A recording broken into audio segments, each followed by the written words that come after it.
It is 6:31. We're going to get started. So I'm going to call this meeting to order. And so I would ask everybody to find an end to their conversations. Thank you so much.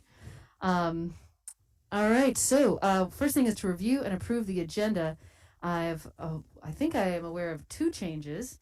I hear that we may be postponing the ARPA discussion. That's correct, Madam Mayor. Okay, and the second thing is, so we had an item added to our agenda within the last couple of days or so.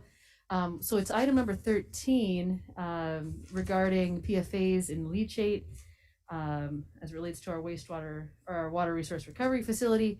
And so I think there's probably some folks here who are interested in that topic. Am I right? Okay. So we are going to move that item up to appointment of city staff. I think we should probably do that after the appointment. So it'll be item 5.5, if that makes sense. Okay. So I think that any other changes to the agenda? Nope. Okay, great. So with that, without objection, we'll consider the agenda approved. So on to general business and appearances. This is an opportunity for any member of the public to address the council on a topic that is otherwise not on our agenda. And if you would say your name and where you live and try to keep your comments to about 2 minutes, that would be excellent. And that is true throughout the evening, even if you have something relevant to say on a topic that is on our agenda. But if it's not on our agenda, now is the time. So I'm not yet on the Zoom. So Cameron, I'm going to rely on you to see if there's any hands. But Stephen, go ahead. Steve Whitaker, I am raising a repeated issue about the website. There's been some controversy around 3 or multiple violations of open meeting law due to meeting warnings at the Infrastructure Committee meeting, at the Parks Commission, and at the CVPSA. And I just went today, looked just moments ago, trying to get the packet to see what the later items backup material is. And the packet is not available on the meeting. And the assistant city manager says, go to the link on the homepage. I've done all of that, the packet. So there's functional deficiencies also with the calendar at the website. An event can show up in a list of upcoming meetings or not show up in a list of upcoming meetings, but yet show up on the committee page. So it's really a dysfunctional website, which is creating violations of law because people are not finding the warnings that they're supposed to be there. So I want to raise that as a problem. The other items relate to Public Safety Authority. I think that's a separate agenda item, correct? Sorry, what is it related to the appointments to the Public Safety Authority? Yes, and the process of that. Okay. I think I didn't get a chance to raise these at the joint meeting with the Barre City Council. As long as it pertains to the appointments. Okay, well then I'll use the rest of my 2 minutes on this one. That's fine. The multiple failed warnings are being cavalierly dismissed as, oh, well, we'll just ratify it at another meeting. And we in fact, I would say all of y'all were counting on Dan Richardson to do due diligence with regards to that appointment, and he was doing it. But now that he's not there, we've got leadership which is running it off the rails.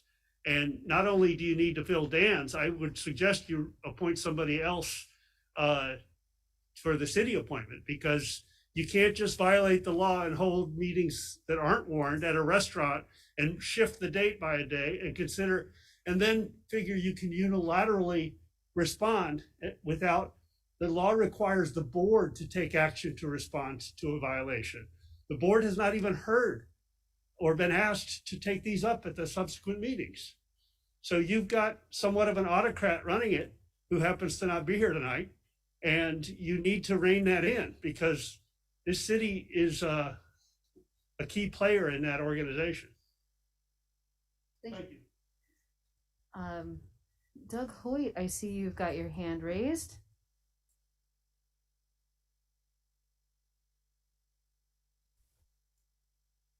Oh, no, I think you momentarily unmuted yourself, but you are still muted.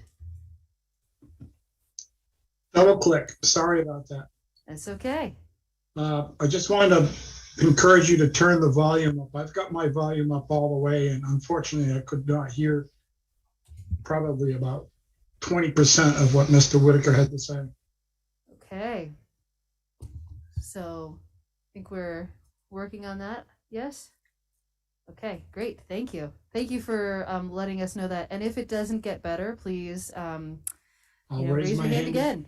I'll raise my hand again. Okay, sounds good. All right.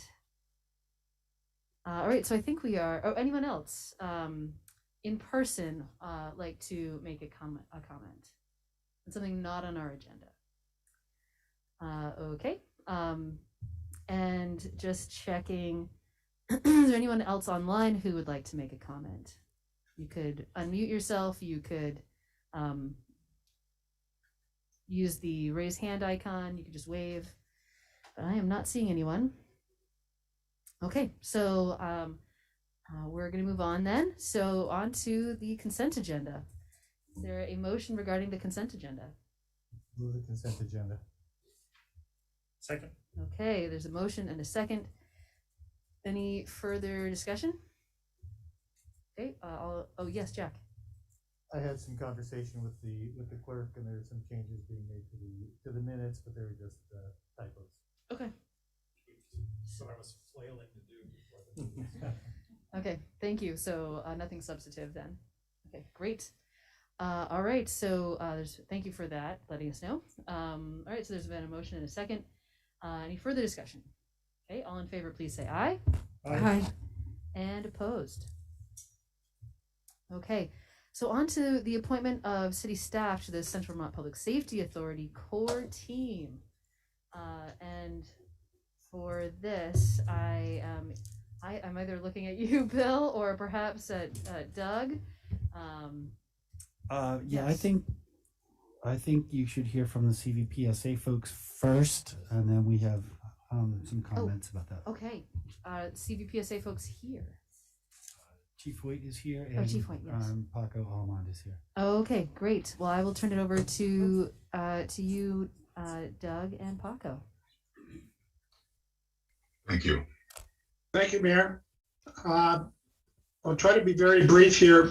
I think most of us are pretty much in agreement that the best way that we can approach the continuing efforts of the Public Safety Authority in conjunction with activities regarding communications in the public safety area in central Vermont is that we continue the work that was set up and established with Televate and our report, which you have had the opportunity to receive. There's a lot there. I'm sure it's going to take you a couple of minutes to digest it all. And I would not be surprised if you have a few more questions that need to be answered. But we believe that the best way to move forward is to have a core group of individuals that can guide and manage the future efforts as it relates to the establishment of priorities, developing a funding mechanism, enhancing a governance model, and move forward. Briefly, the Televate plan, which the Public Safety Authority has received and endorsed, has three major projects or phases, if you will. And obviously, number one has to be done before 2 and 3. The report is not all encompassing. We don't expect, I don't think anyone expects that all of this is going to be done in one full swoop. But having staff that are intimately involved in the communications efforts in this process, we believe would make the process a whole lot easier. So that's what we're asking the council for, and it's my task to also move forward and talk with Barry and ask them to do the same. And we're also involved heavily with working with members of Capital Fire Mutual Aid. So I guess I'll turn it over to Paco if he wants to add anything, if you don't mind. And if you have any questions, I'll try to answer them. And if I can't, I know Paco can. Great, thank you. Well, thank you, Doug. As everybody knows from looking at the report, this is a big project that's going to require a lot of planning, and that's where the group, the two cities, the members of CVPSA is right now, is trying to bring together relevant stakeholders that can help in the planning process. Those relevant stakeholders are key staff in each of the two cities and Capital Fire. It is the public safety personnel that are going to be using the equipment at the end of the day. And so we're just basically looking to the city councils to appoint some of their key staff to a planning committee that's going to get together. We are calling it the core team to help guide this project forward. Great. Any questions for either Doug or for Paco? No? Okay. Do you have something to say? Yes, I do. Okay, go ahead. This request has not been made or discussed by the CVPSA board. In fact, the Televate report does mention this as one possible path forward, but this is an example of the way that the CVPSA is being managed. The CVPSA, you've heard for several years, the Public Safety Authority has requested that the cities, the members, appoint chief or administrator levels appointees to this body. That in effect would keep the process above board, managed in transparent and recorded public meetings, etc. And instead what happened is we got this Televate report and the city managers and chiefs went behind closed doors to come up with their recommendation and put their own spin on it. You understand, or all of council members should understand, that this the city has a conflict of interest here, and that they're relying on the $300,000 or $400,000 that they collect for a dispatch facility, which is running at cross purposes to what regional dispatch will necessitate. Regional dispatch will necessitate inviting other served towns that we dispatch for into the organization, and that cannot be done in a third rail process. So the fact that this request has not been made or discussed by a vote, I've been through the minutes of CVPSA, and they have not discussed or requested this. So this is part of the problem I'm trying to raise with you, is that you have a derailed, off the rails system where accountability and transparency are suffering, and the only way CVPSA is going to get on the right track is through appointments to people who will show up to regular meetings that are recorded and that are minutes created. But this process of creating committees and ambiguity about what's open meetings and who's meeting privately with who is not the way to go about it. Thank you. All right. So I'm interested in, well, actually, unless there's any further questions from council or thoughts or comments, I am curious for your thoughts on this topic, though. Sure. Well, so I think in general, with regard to managing a large project, it makes a lot of sense to have the key people from both cities involved. Excuse me? Sorry, is that I me? can't hear anybody. Okay. Is that better? No? my mouth's on the mic. Is that okay? I'm fine, I'm told. People over here don't think I'm fine. So I'll do my best. So in general, we think that having key staff involved in making decisions on technical projects like this is essential, and we don't necessarily disagree with what's been suggested here. To the extent that Mr. Whitaker pointed out that the board hadn't discussed this hadn't really been discussed with us either in advance of this. I mean, in general, there has been talk, as was just referenced, that it would be good to have people like the chiefs and the managers on the board, and we've heard that and we understand that.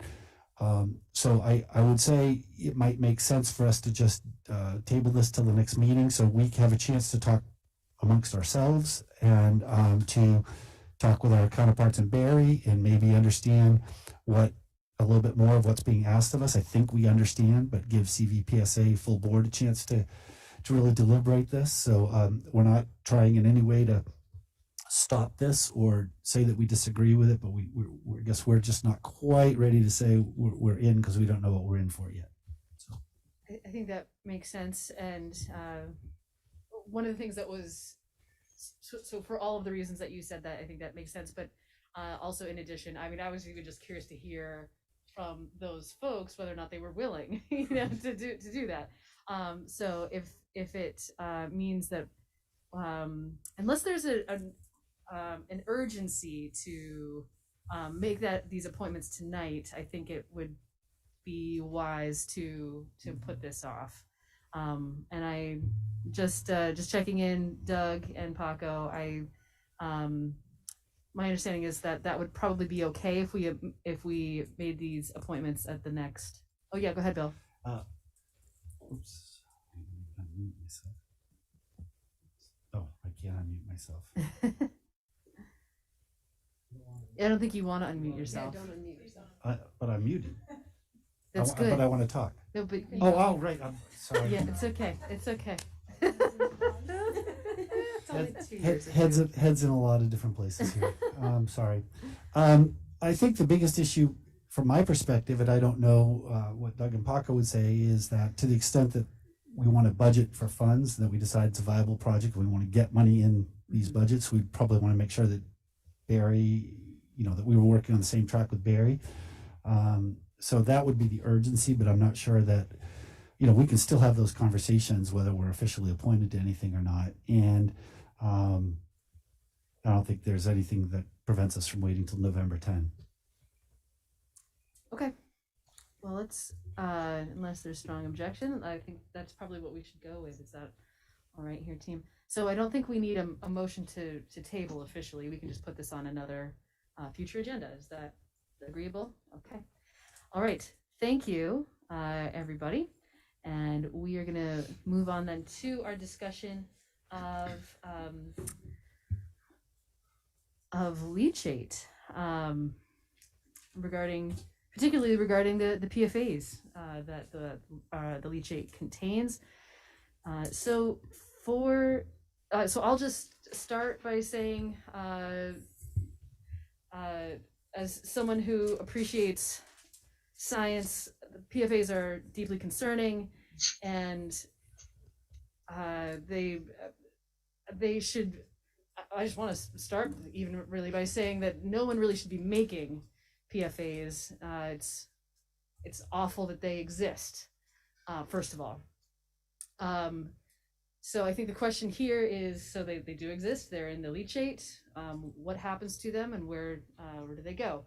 And so we have this opportunity as there are, the Agency of Natural Resources is accepting comments currently regarding PFAs that now is an opportune time to talk about this.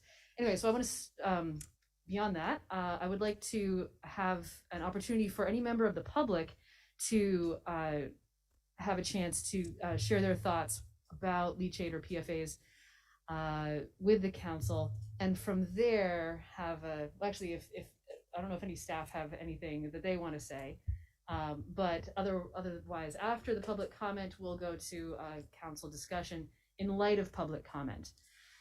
All right, so from there, I'm going to start with folks in person. Anyone who is present wish to make a comment, and don't forget to say your name, where you live, and try to keep your comments to 2 minutes if you can. Sure. If you've got more than that, then I don't think. okay, all right. Close to the mic. Yeah, we'll get closer to the mic. Yeah. Yeah, sorry, I've That's never done okay. this before. Even My name is closer. even closer. Yes. Oh my yes. gosh. Tilt it down. Is that better? Is that That's good? right. Okay, great. Good evening. My name is Christy Binzen. I live over on Franklin Street in Montpelier, and I've lived there for almost 3 years now. Prior to living there, I lived in Wilmington, North Carolina, which is relevant because of the conversation about PFAS. So that section of North Carolina is a watershed that has been seriously polluted by PFAS that have been discharged upriver, and the end result of that is a very serious situation for the whole watershed, for fish life, and for people living in the area for whom that is the water supply.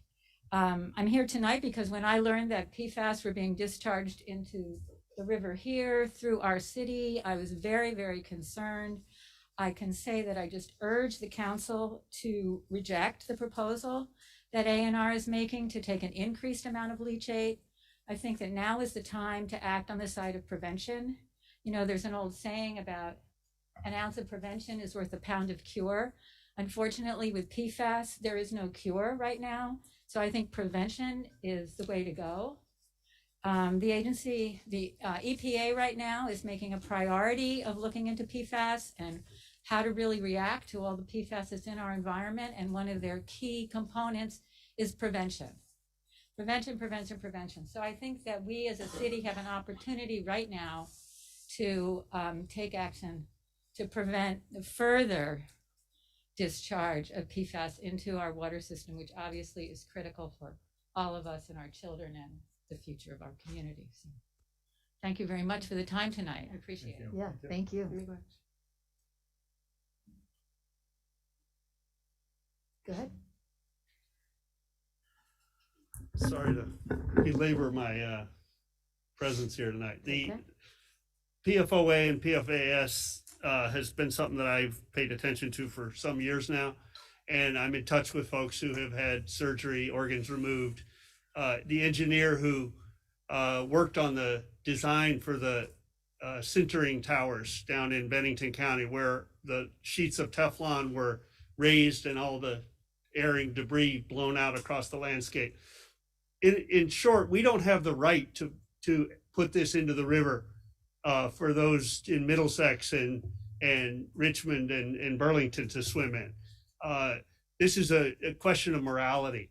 And I know we have economics that we get revenue from using our sewer treatment plant to process leachate from Coventry, but this is where we should take a stand and do the moral right thing.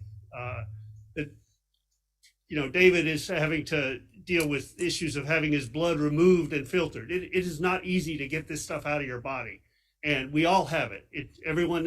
Almost everyone who's ever been tested has shown that they've accumulated some of this Teflon residue. Maybe that's a misnomer. Teflon's a subset of this, but my point is this is not something to play with, and we certainly not stuff to take liberties with other people's life and livelihood with. Thank you. Thank you.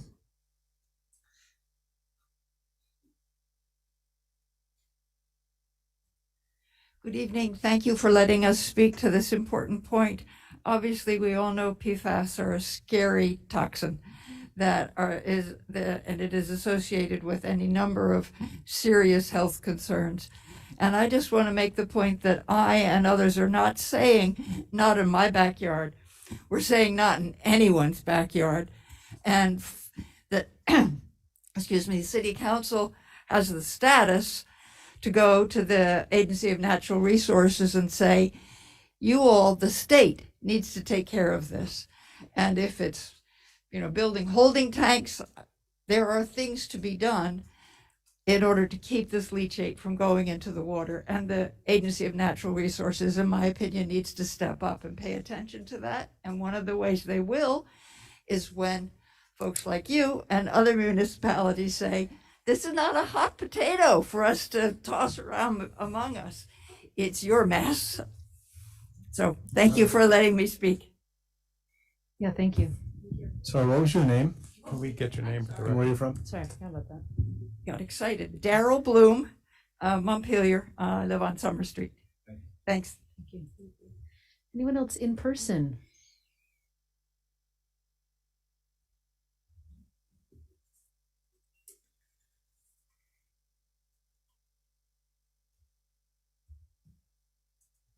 Thank you, and I know you've all been putting up with hearing a lot from me on this subject of late. Thanks for making it a serious priority. I appreciate it. I just want to say that I don't think toxic waste disposal is a Montpelier problem. It's a state of Vermont problem. And a big part of that problem is that the state of Vermont and the Agency of Natural Resources doesn't have a plan for how to take care of our solid waste. Instead, they've given over a great deal of authority to a for-profit company that makes money on that solid waste. Now that the public is finding out more and more about the environmental dangers and serious health risks about PFAS, discharging them into our waterways is not an option, unless there was a safe and effective treatment that removes them safely from the waste stream. The ANR permit sets up a pilot project, but there is no safe technology determined yet for taking them out of the waste stream. And since there isn't, we have to do something like what Daryl just mentioned, which is find some way to sequester them out of anybody's watershed until such time as we do have, store it safely until we do have a treatment. Allowing the company that makes millions and millions of dollars off our solid waste to make the decisions about how to manage it is the wrong way around this. And the permit clearly gives a lot of authority to Casella to make decisions that I think the state should be making. It is the state's responsibility to protect the public health and our natural environment. It's not Casella's responsibility.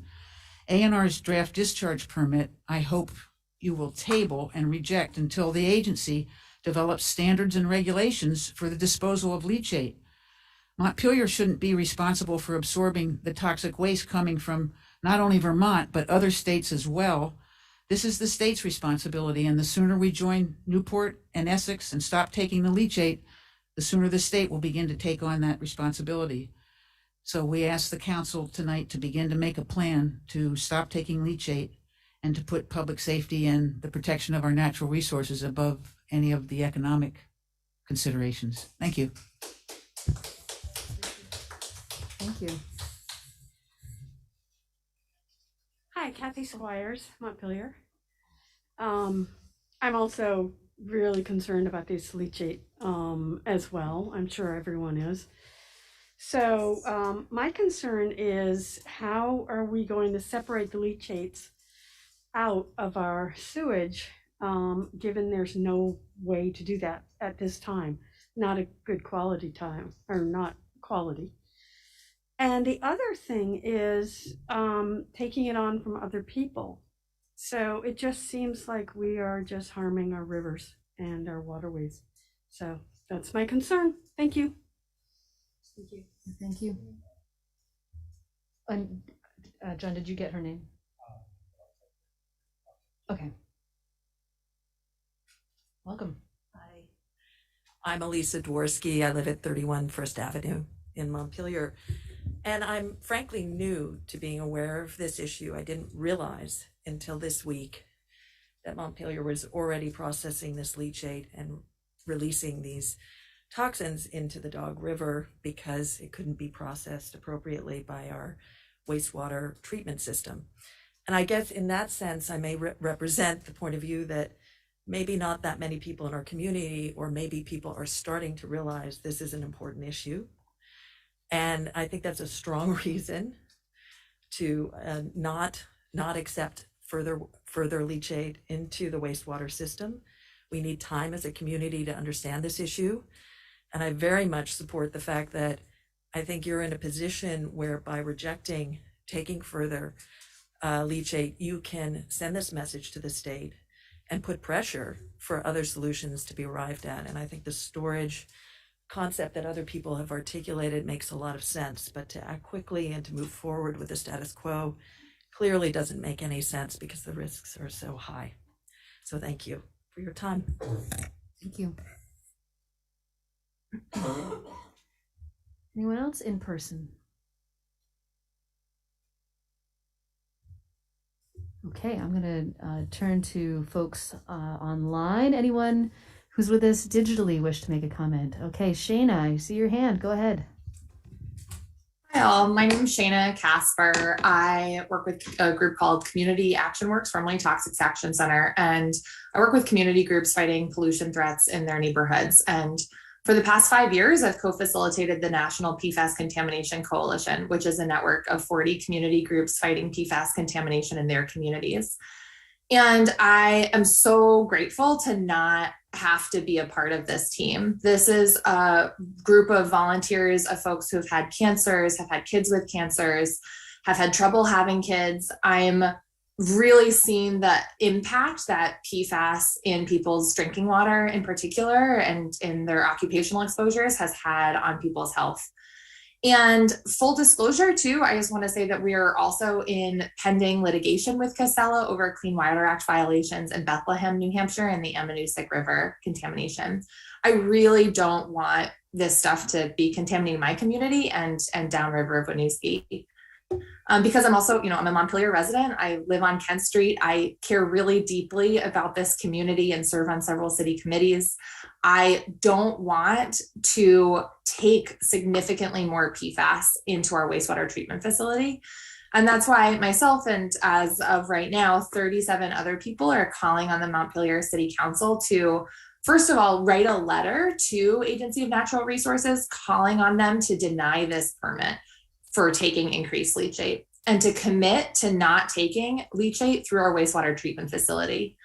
No matter where the permit ends up, the city can make a commitment to not take any more leachate from into our wastewater treatment facility. And as Daryl said, finding a solution is not just closing our doors to taking this leachate. We don't want to take this here, and we also want to go upstream and turn off the tap of contamination. We need to make sure that this garbage juice isn't just not going to Montpelier, but that it's not going anywhere. And so I think, connecting with other city councils in Concord, New Hampshire, and Plattsburgh, New York, to collectively commit to not taking landfill leachate until it is treated and PFAS free is an important next step. So that's kind of the things that I want to propose today, and really looking forward to this conversation.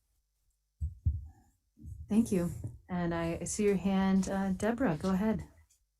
Hi, I'm Deborah Dwyer. I live on Course Street in Montpelier, and I too just recently became aware of this issue, and it's pretty shocking to me that we are dumping this stuff into the river and letting it go downstream to our neighbors. So I urge the council to reject the proposal to take an increased amount of it and to instead make a plan to stop taking it all together. Thank you. Thank you. Paul Burns, go ahead, and then we'll go Renee Ansel. Thanks so much. I appreciate the opportunity to speak tonight. I am Paul Burns. I live at 18 Isabel Circle in Montpelier, lived here since 2004. I also am the director of the Vermont Public Interest Research Group, or VPIRG. VPIRG has played a role in advocating for solutions to hazardous and toxic waste problems for many years. And just earlier this year, we're one of the leaders in helping to pass legislation to address the presence of PFAS in commonly used consumer products, some of which get thrown away after their useful life has ended and end up in the landfill, and thus contributing to this leachate problem. So I agree with other speakers. I want to echo and appreciate so much of what has been said already, that the best solution is to stop making and using this family of chemicals, which is some 9,000 chemicals in total in the PFAS family. So I recognize there is no easy answer to this, but I also know that Casella has a at best a spotty track record when it comes to environmental protection. PFAS is a very, very difficult issue. Sometimes by forcing the issue, by saying no to this proposal, which is significantly flawed, I think, it helps to drive better answers and better solutions. So again, I appreciate the comments that have been made so far. We support a rejection of this proposal. No to any leachate in Montpelier that contains PFAS. We support a treatment system for this that can help to address some of the problems. And again, I appreciate the opportunity to speak tonight. Thank you. Renee. Hi, I'm a resident of Montpelier too. I live in Kent Street. And I echo the same way what has been said by other citizens. And I just want to add that so far people have gone through this pandemic. Lots of people have decided to get vaccinated. And according to the Environmental Working Group, PFAS stopped the effectiveness of vaccination. So it's another concern for the community. And also I want to add up that there is no money in the world to put toxic waste into our water system and poison our community. I agree that there has to be more studies and other ways that we need to address the use of these chemicals, and people need to be more conscious about what they buy. But at the moment, making a decision to add more gallons of this poison into our water there's no money figured to that. And I encourage you guys to say no and send a letter to ANR saying now we won't take it, as other communities have. Thank you. Thank you. Anyone else with us digitally wish to make a comment? You can just wave your hand or just unmute yourself. Go ahead, Peter. I would just like to add one thing that I haven't heard yet. A number of people have said that they were unaware of this. I'll add my name to that as well. And I'll bet that 95% of people in Montpelier are unaware of this and are probably unaware of the products that they buy and throw away that contain PFAS. And it seems to me that that is a step that the city agency, in conjunction with perhaps the Central Vermont Waste Management District, could be proactive about. Name the names of products that contain them and urge people not to throw those away into the dumpster at Casella's or anywhere else. Thanks. Peter Kelman, sorry. Thank you. Anyone else? I guess I'll open back anyone in person or digitally wish to make a further comment. Okay. All right. Well, thank you. And so this was brought to us actually by Councillor Hurl. Do you want to jump in at this point? Sure. I can kind of give a little overview of what I've been kind of hearing from community members and thinking about this topic, and have some thoughts on maybe where we go from here for council to consider. Like I imagine all of you, I've been hearing from a lot of constituents, and as we're seeing tonight, a lot of concern about our practice of importing PFAS containing leachate, which our water resource recovery facility is not equipped to filter, as no such facilities anywhere are set up to do, certainly in Vermont. So we know it's going right into our rivers, and someone might have mentioned it, but these again are called forever chemicals because they're incredibly persistent. So we know as they're going into our water, they are staying in our environment forever. They're mobile, so they move around. They're shown places where you're putting it into the environment. It's getting into groundwater. That's why you're seeing all over the country, these huge issues with people's drinking water being contaminated. And we've heard tonight of the many places that these chemicals are used, nonstick pans, Gore-Tex waterproof gear, stain-resistant sprays, and we're throwing those products away, and then the leachate, the chemicals are getting into the leachate and coming here. And so, again, we've seen this contamination of, really devastating impacts in communities all over the country. I was just talking to a friend in Bennington last night, where, of course, was the first discovery of PFAS contamination of drinking water in the state. And I was asking about connecting with a person who I've worked with a few times who had really high levels of PFAS in his blood. And he told me that, in fact, he had died this summer of cancer. And I was just devastating to hear. I mean, it just reminded me of, the serious health threats that exposure to these chemicals cause.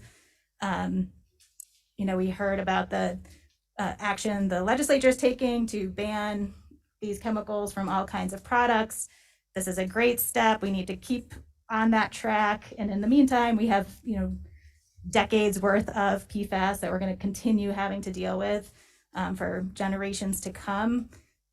Last week, the Federal Environmental Protection Agency put out a roadmap, and it clearly showed that they are acknowledging the urgency and scope of the crisis. It's the EPA, so it's slow moving and will be years of work to really get things going. But it definitely signaled that wastewater treatment facilities are going to be regulated. This is the track we're going on. So us being proactive and getting ahead of it, I think, makes all the sense in the world for all the reasons we've heard tonight. And to be clear, I don't blame our facility for this problem. And in this situation, I don't blame Casella. I blame, not all of us who unknowingly use these products with these chemicals. I blame the chemical industry who knew for decades that these chemicals were toxic and persistent, who hid it, who lied about it, and continue to manufacture them, and continue to this day to manufacture them and reap billions upon billions of dollars in profits as they poison us. So that's who, as we look down the line to who we're holding accountable for costs of prevention and cleanup, that's where I think we should all be looking.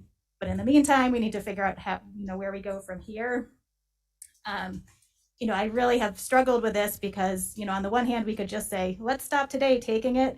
But this is a regional problem, and I don't really love the idea of us just saying no, not doing anything to help push to address the issue upstream, and this just going to another community. Often, we've seen time and again where, environmental justice issues, where it goes to low-income communities, communities of color, and, us to make a decision that just results in that without getting at any, bigger, longer-term solutions concerns me. So I'm really wrestling with that. So, I was thinking about some principles that maybe council could consider adopting, and, maybe we could shape it into a letter from the city. So the kind of high level I was thinking of, and interested in people's thoughts on this. So number one, Montpelier is committed to developing a plan to eliminate intake of PFAS contaminated leachate and associated releases into our waters. In the short term, Montpelier expects ANR, Agency of Natural Resources, and Casella to move forward with treating leachate as quickly and effectively using best available technology as possible.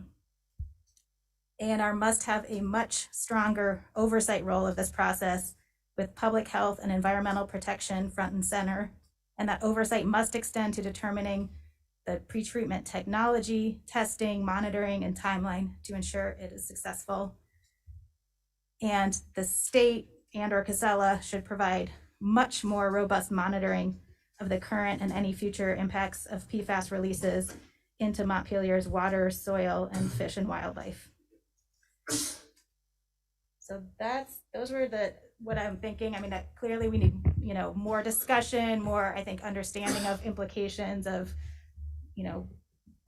turning off the tap of bringing PFAS contaminated leachate into the city, but I think putting that commitment forward to coming up with that plan, and then, as A&R is moving forward with a permit, expressing these kind of concerns with the current construct of it and pushing for a more a quick and more effective approach than what could happen under the current scenario.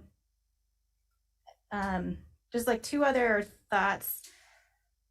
One, I think it's worth also potentially looking at federal or state funding opportunities for improved filtration at our own water resource recovery facility. So not taking on the Cso pilot project around leachate pretreatment, but I know that there have been discussions federally around increased resources for dealing with contamination, because this has been such a huge issue all over the country. So there might be some resources we could get to improve filtration. There was an A&R study looking at the facilities all over the state, and ours was either the highest or one of the highest because of the leachate we take in for PFAS levels in the effluent, but every single one had PFAS coming out because of all of us washing our clothes that contain PFAS and other things. So I think either way, it's not going to be an ongoing problem. So I think looking at better filtration, and I think the city, when we look at our legislative agenda, should support efforts to hold toxic polluters accountable for the harm they cause.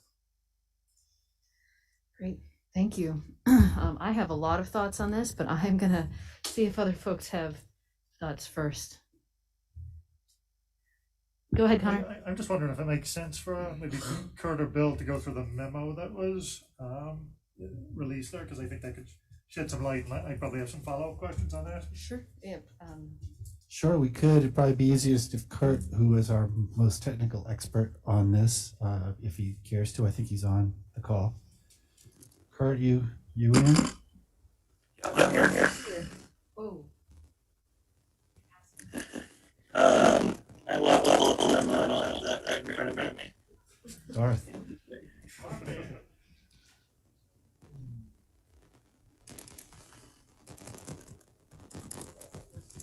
Can you try talking now, Kurt? Yeah, can you hear me? Well, we can hear you, but it sounds a little bit like Darth Vader. I'll call in. Oh yeah, no, that's not going to work. But he's going to call in. Okay. Translating. Okay, well maybe we can wait for Kurt to call in. Anything you also want to add? I mean, I think everyone's really summed it up. That the city certainly has the same concerns that everybody has as far as this goes, and we've been taking leachate for many years, and we're not interested in increasing the amount that we take. We do understand that we all societally contribute to putting stuff in and using these products, and we all societally have chosen to have landfill as our waste disposal, and so that produces leachate. We contribute to the landfill as well with our own waste sludge, so it's a complicated situation. It certainly is a big financial issue for the city, but I also understand the perspective that people's lives and health and safety takes priority over that.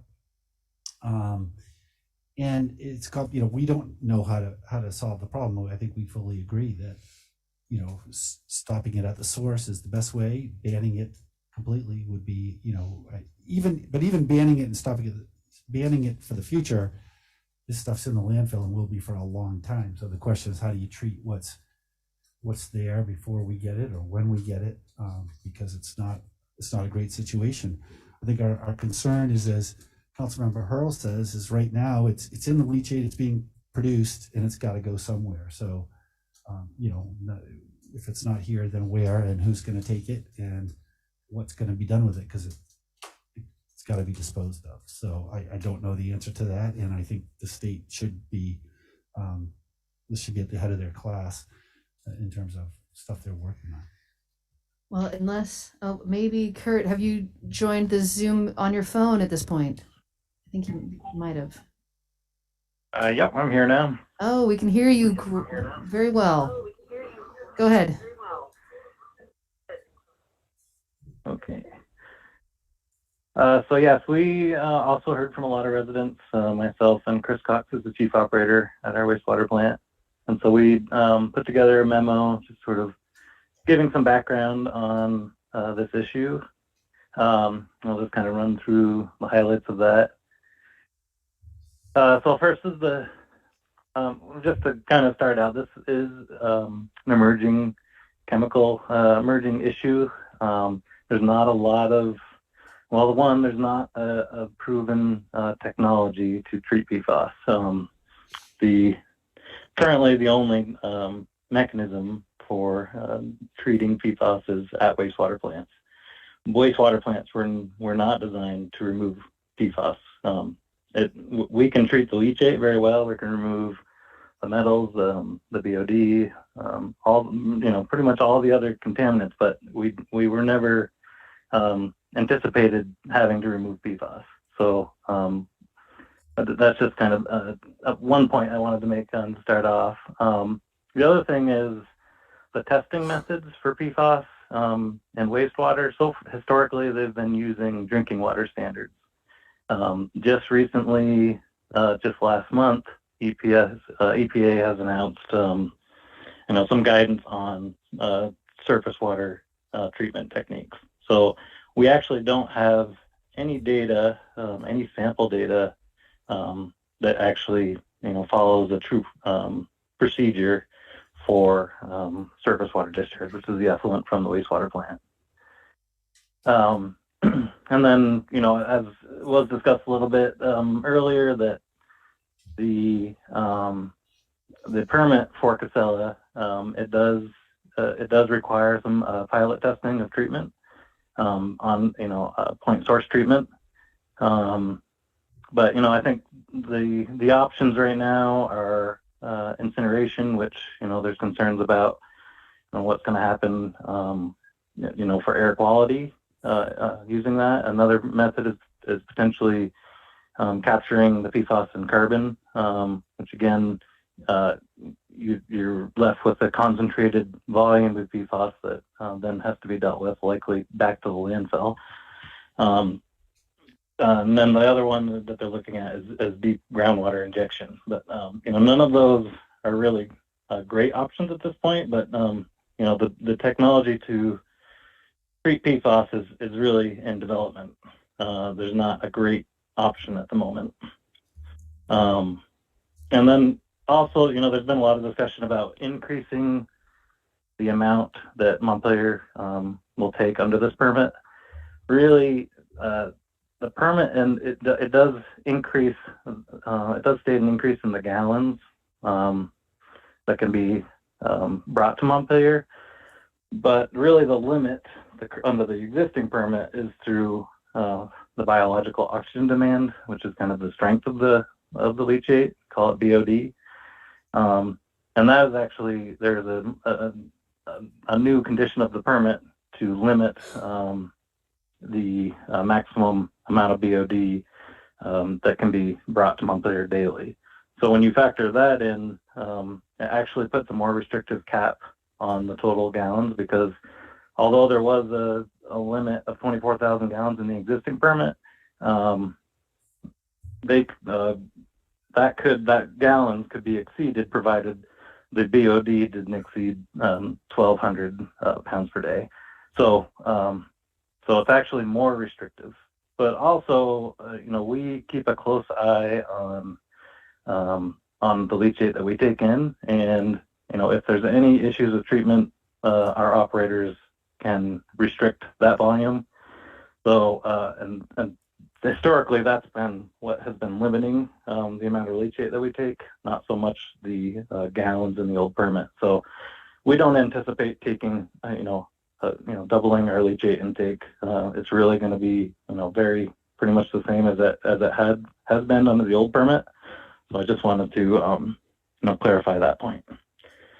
And then the other thing that was in the memo is the financials. We do take in a fair amount of revenue from leachate, and we're using that money goes to the sewer fund to help fund improvement projects. And one of the main goals of city staff right now, myself and and the rest of Public Works, supported through the manager's office, is Cso reduction. So that's another environmental impact that we have through our combined wet weather overflows. And so if we do halt receiving leachate, then that's less investment we can put into cleaning up the discharges from combined sewer overflows. That's another very expensive issue that the city's faced with. So that's kind of the high level overview.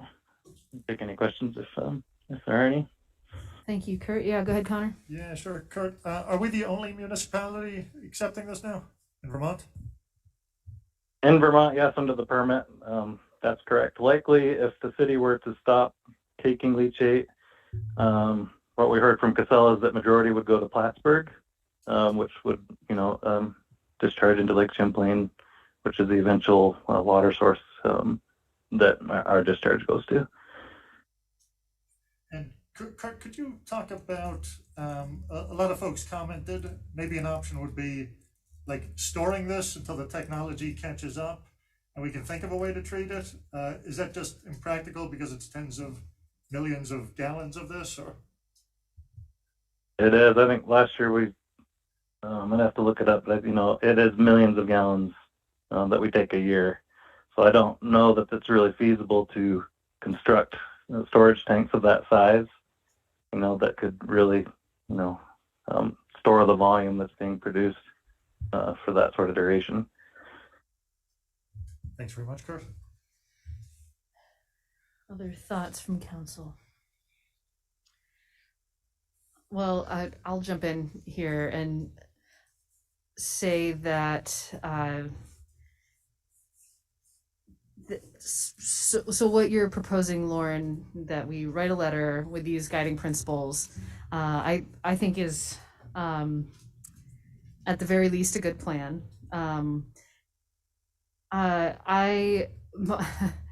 My gut is that I just want to be done with it. Let's just cancel it. Let's just not take any more leachate. And that's in a sense like the easy decision to make. Even though we know that would not eliminate the amount of PFAS that would be in the effluent, because every wastewater treatment facility in Vermont had PFAS coming out of it, regardless of whether or not they took leachate. Having said that, the question that I find myself wrestling with is it better to just cancel and be done and walk away and say, ship it to Plattsburgh? Or is it better to try to keep tension on A&R somehow? And it seems to me that we could potentially, and I'm open to being wrong about this, open to discussion, but one potential path forward would be to say, you need some kind of pre-treatment solution. You need to do something. Maybe there's not perfect technology, but there may be options. And so if there's not, I'm making this up right now, and we could wordsmith this, but one possibility is that we could say we would like to no longer have PFAS in our leachate, or not be taking leachate at all in 2 years, right? Like you have 2 years to get this together. If in 2 years there is still PFAS in the leachate, then we're out. And in a way that might keep the tension on A&R, keep tension on Casella to keep making progress so that it can not end up in anyone's backyard, right? Because we don't want it going to Plattsburgh either, right? We don't want it to be going anywhere. And really, if we just say we're out, does that put as much pressure on the progress? And I will confess, I don't really know. It seems to me that having writing a letter saying these are our principles, and we would here's what we want to see from you, Casella, or from you, ANR, giving them a sort of a deadline. That's one option. I just want to put that out there. Go ahead, Jack. Is 2 years, and I know you just threw out 2 years, it could be 5 years, it could be whatever, but does the technology exist, or is there even a time frame when you can think the technology will exist to effectively treat it, to get it out? Go ahead, Lauren. So my understanding, and there might be people in the room who know, or on Zoom who know more. So essentially what this permit is giving is Casella 2 years to decide on a pre-treatment technology. They already did a feasibility study of a couple options that's already been done. I mean, it is emerging technology, and no state has done a better job than Vermont yet and stuff. We're not, but there are technologies that do exist. So there's the filtering it out, and then you have to deal with the residuals, because if you capture it, then you've got concentrated PFAS that do you just throw it back in the landfill and it gets back in the leachate, or do you treat it as hazardous waste, or again, incineration, as Kurt mentioned, is an option, but then it just puts it up into the air into a community. So they're still wrestling with some of it, but Casella did identify some potential technologies, and so what they're being asked to do on the next 2-year timeline is decide on one, come up with a plan, build one within the next year, and then basically have a year, if I'm remembering right, to kind of do the testing and monitoring and see if it's working. So that's what this permit right now that's out for comment is essentially approving that kind of timeline and plan for doing a pilot test of one of these technologies to see if it is effective. So I do think putting some pressure on on some end to keep them on track and making sure that they're going to choose a good technology. And I think this should be A&R's responsibility and not deferred to. They defer extensively to Casella to just figure this all out, and their motives are, their mission is not the same as A&R's, which is to protect public health and the environment. So that's a concern, which is where I think Montpelier pushing on more oversight, more of the agency taking this on as a state responsibility than punting it to Casella is an important consideration to me.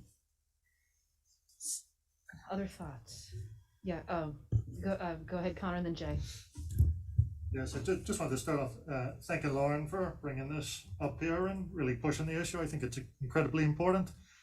And the other point to make, if we're the only municipality taking this in the state, this isn't a Montpelier issue. This is a regional issue right here. And I think what that means is we need to redefine our relationship with A&R as we go forward here. I don't want to be going hand in hand and asking, could you do more than 4 tests a year on the water here? We're your partners, and we do have the trump card that we don't have to continue taking this. But that's a very good point. Do we want to you're either at the table or on the menu. Do we want to punt this off to Plattsburgh and see what they do with it? I think there is some logic in using this to push A&R in the right direction, push Casella in the right direction. And I'm not sure the actual timeline, but I think we can make an impact on policy here. I'm really glad I see Representative Hooper and Senator Cummings are in the meeting here, and I know they've been following this issue closely, so it's good to have them on the team. But I definitely like to get A&R staff in here ASAP. I think are they scheduled for November sometime to come in? I think it's time to bring them in here and just have a really frank discussion about how we move forward on this. But in the meantime, the principles that Lauren's laid out, I'm really comfortable with, and again, wouldn't be beyond saying no thanks at some point if it feels like we aren't considered a partner in this, and just submitting comments before deadlines and that type of stuff. Mm-hmm. I think regular meetings with the agency. Jay, go ahead. Yeah, thanks, Connor. I'll just follow up on that a little bit in that, Lauren, I appreciate how you've kind of laid this all out, and I appreciate the conversation. My sense is that I don't like making a blanket statement and just sort of like pulling the plug and saying, okay, we're not going to take these anymore. But at the same time, I think we're in a position we should be taking a proactive stance about this, and not, yes, we should be partnering with A&R and figuring out what the solutions are. We're not going to solve PFAS, sitting around this horseshoe, but what we can do is, as the council that runs the Capitol, we can take a stand on what we're willing to accept. And so that being said, I think the more sort of forward-thinking, proactive we are about what we're willing to accept, which in my mind is the less is more, but understanding that it's a complicated solution, the better off we'll be. So this is sort of open-ended, but I do think that if we were to be able to have a meeting with A&R, be able to set a deadline where if A&R gave Casella 2 years, then we'll give them a year and say, hey, that's good, great, because Lauren, your point is so well taken. They have Casella has different priorities than A&R and what we might have. And so I still appreciate their priorities, but at the same time, I think that we need to get ahead of it and just, I'm not sure what our action is tonight necessarily, but I'm not feeling patient about this because it's a really significant issue. So I do think that we need to have that sort of more accelerated timeline in mind as a city. So thanks. Jennifer, go ahead.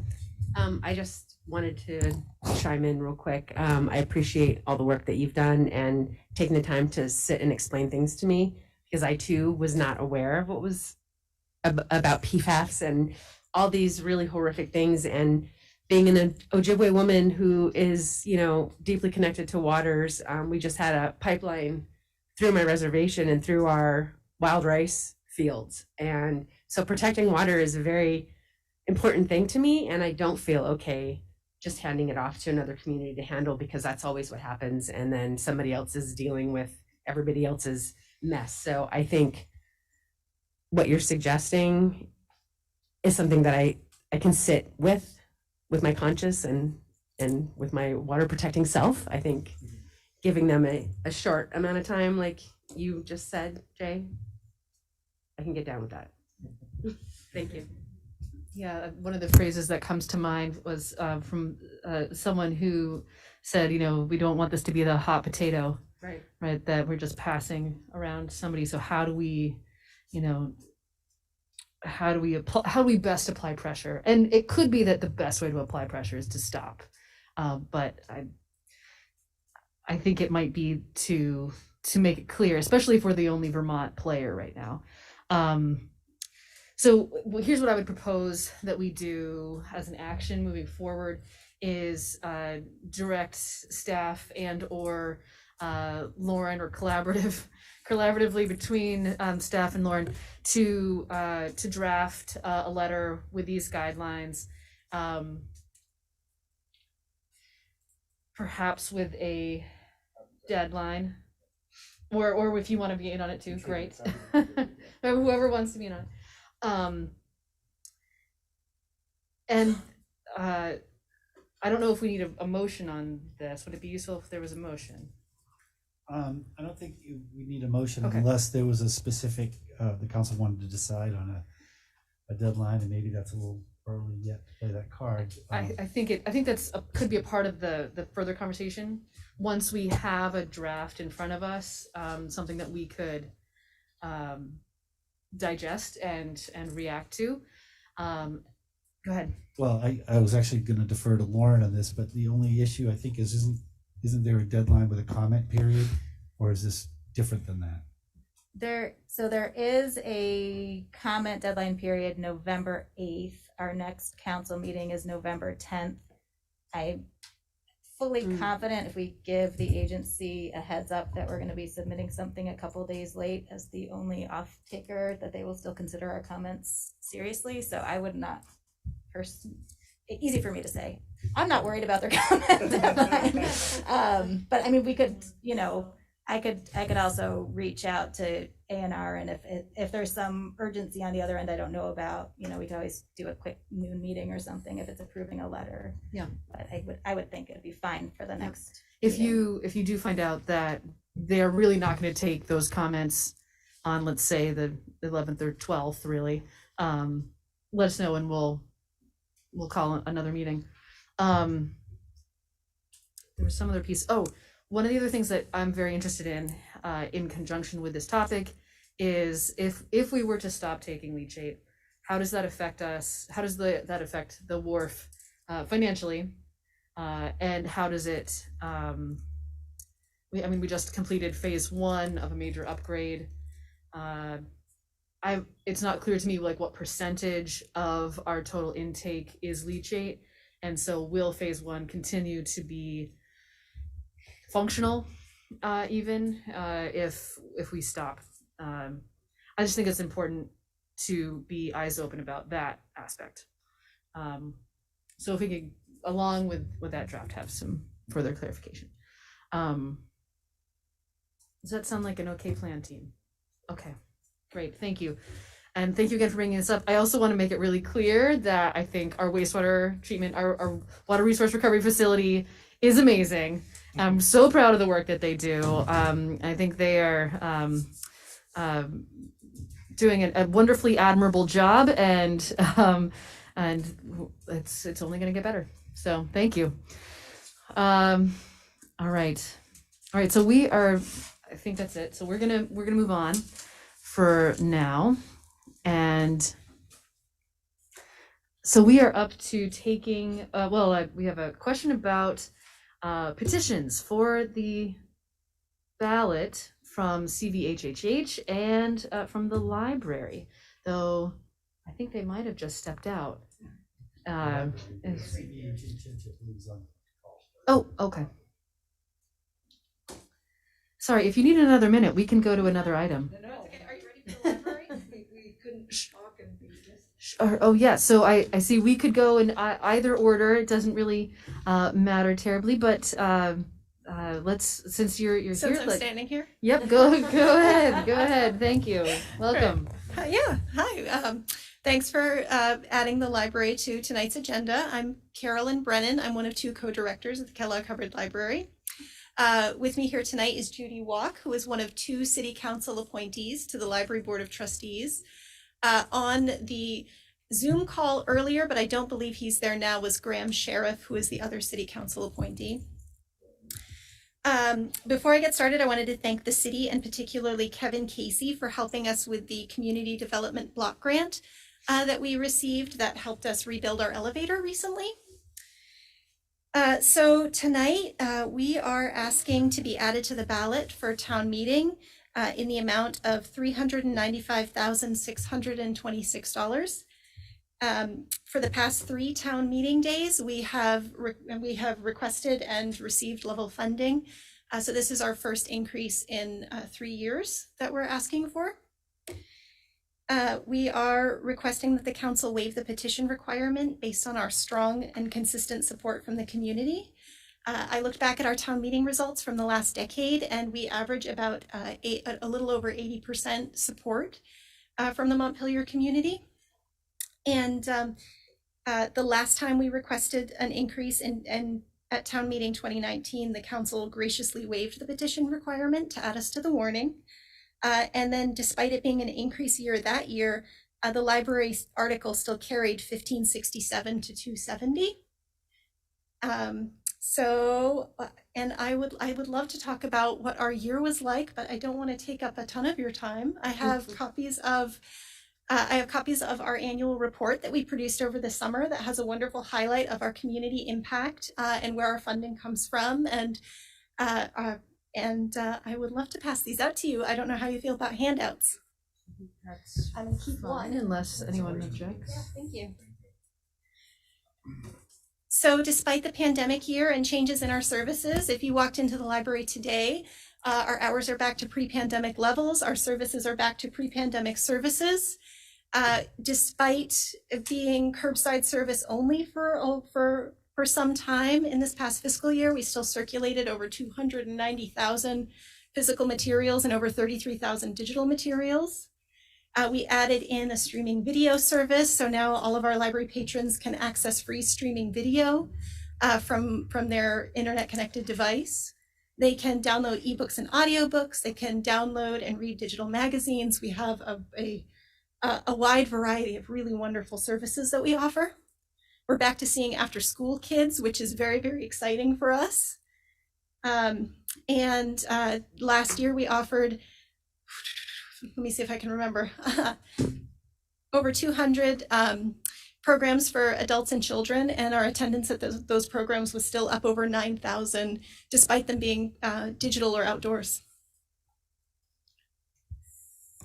Any questions for Carolyn? What can I tell you about the library? I'm ready to go, guys. In the past, when you have, I wonder if you know this, and in the past, when you have had to collect signatures, sure. How did that happen? Did you just leave something out for people to sign, or what? Sure. So that's part of the issue with this, actually. So we always leave petitions. We have to petition for some of our other member communities, and but particularly in Montpelier, because we need 10% of the voter list. In addition to leaving petitions out in the library, which gets some signatures, we do have to go door to door throughout communities, and we do have to go to community events. And of course, that's going to be a significant challenge. And when we were looking at our funding needs for this year, those discussions were all happening back in the spring and over the summer, when things looked like they were going to significantly improve, and that would perhaps not be as much of a challenge as it's turning out that it would be. So I do have a significant concern that it would be particularly onerous to get the number of signatures that we would need because there's a lack of community events. Community events are not advisable right now. And I would hate to ask for volunteers to go knocking on people's doors, and I don't know what kind of a response we would get despite strong community support. Thank you. Yeah, any other questions? Okay. So at this point, we're going to shift gears. Thank you. Yes. And shift over, I think it's to Sandy Roos. Is that right? Okay, so CVHHH. Go ahead. Oh, you're still muted. Okay, go ahead. I actually have just a few slides to share, and I don't know if I can share them or if they're being shared on your end and you have them in front of you. They were shared with Cameron today. She has permission, and it would be best if she could share them. Okay, apparently you have permission, and if you would go ahead and share your slides, that would be great. Can you see my screen? Yes, we can. Okay. And you see the PowerPoint, right? Because I have two screens, so I just want to make sure I get the right one. Sure. So thanks for having us. I am accompanied by two individuals. Kim Farnham is our Director of Community Relations and Development. And also Mary Kate Mullman is the Vice Chair of our Central Vermont Home Health and Hospice Board, as well as a Montpelier resident. Once again, my name is Sandy Roos, and I'm President and CEO. And I had the opportunity to visit with you last year, which was really great. I'm going to just give a quick kind of update as to where we're at. And just to let you know that we are asking for a one-year exemption of Montpelier's petition rule and to allow CVHH's funding request to be a line item on the 2022 ballot in the amount of $23,500. So I'm sure many of you are aware of our services and our mission. Primarily, we have our feet kind of in many different worlds. We care for individuals, prenatal moms, babies, families, all the way to end of life. The majority of our care is provided as medically necessary care. Orders from a doctor are required for that care. And then also promoting the general welfare of our community with health promotion activities such as all our vaccination clinics and foot care clinics, and then also long-term care services. Those services that are non-medically necessary although there are services that keep individuals in their homes and out of long-term care facilities. So for Montpelier residents, just to highlight, we care for about 2,800 patients per year on any given day. We have about 800 patients on service.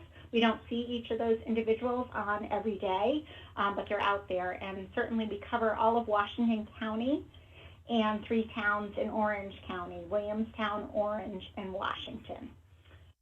In 2021, our service numbers remained quite stable, if not increased a bit from 2020.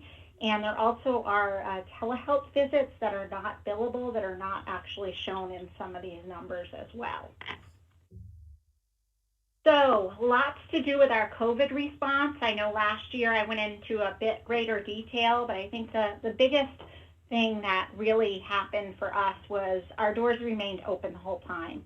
And there were really only a minimal amount of services that were considered non-essential and more or less by the state, but we really had to triage through those because some of those that are considered non-essential really are essential. So we had to come up with a plan of how we were going to deliver these services to individuals in a safe way. And still continuing to do that because some of those clients still are fearful with the Delta variant surging and all of that. You know, we're really trying to mitigate risk.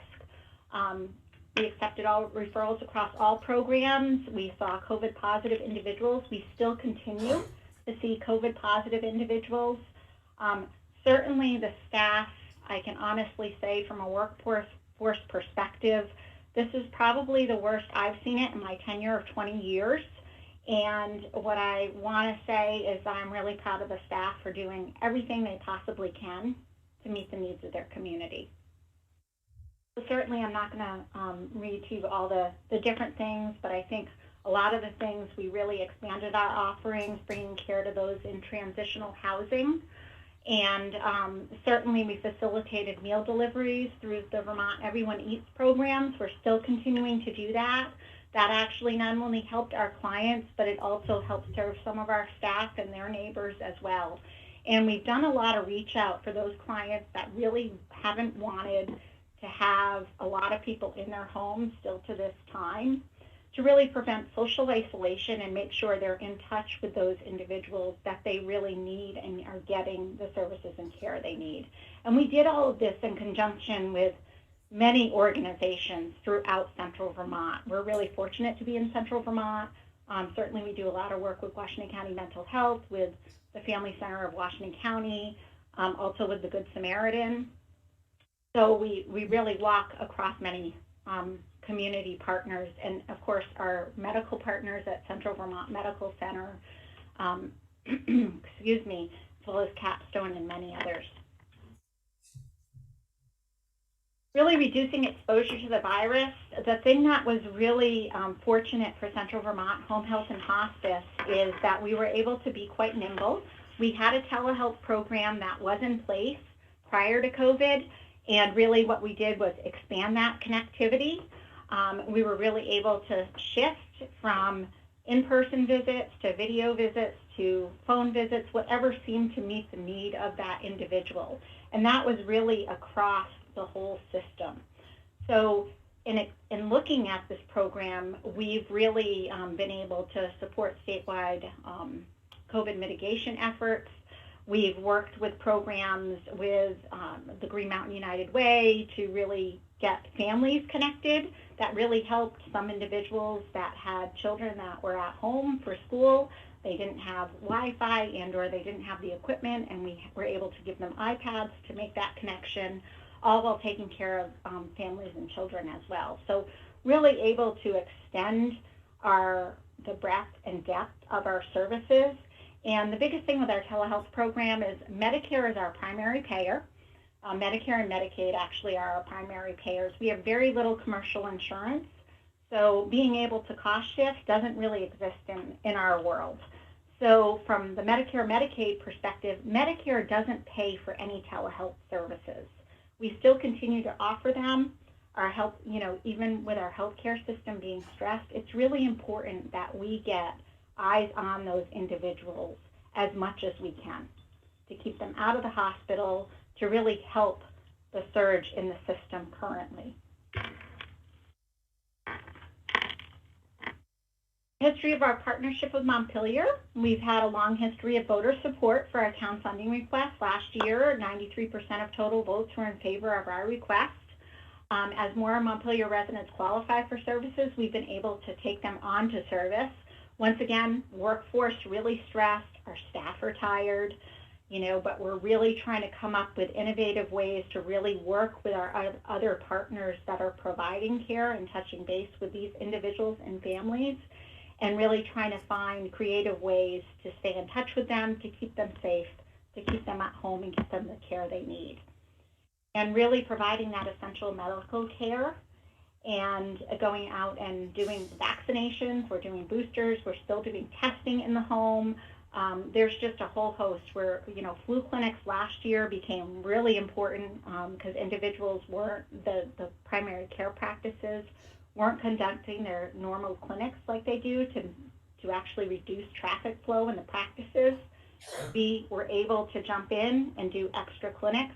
We're doing the same thing this year, really trying to support those individuals in getting what they need, when they need it, where they need it. Supporting Montpelier residents. So as I mentioned, Mary Kate Mollman is here joining us this evening. She is vice chair of our board of directors, and she is a Montpelier resident, and I thought maybe she could just say a few words. I know she knows some of you and certainly has been very actively involved in the healthcare landscape in the state of Vermont. So Mary Kate. Probably has to be unmuted.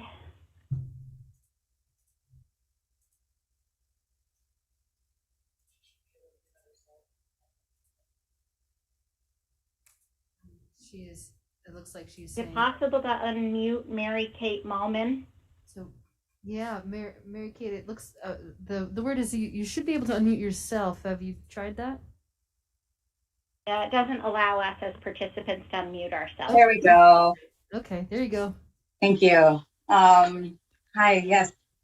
Thank you for having us here. And thank you, Sandy, for introducing me. I just want to say I've been aware of and involved with CBHH for many, many years. My mom was actually on the board back when I was in college, so I've known about them for a very long time, and then I had the opportunity to serve on their board.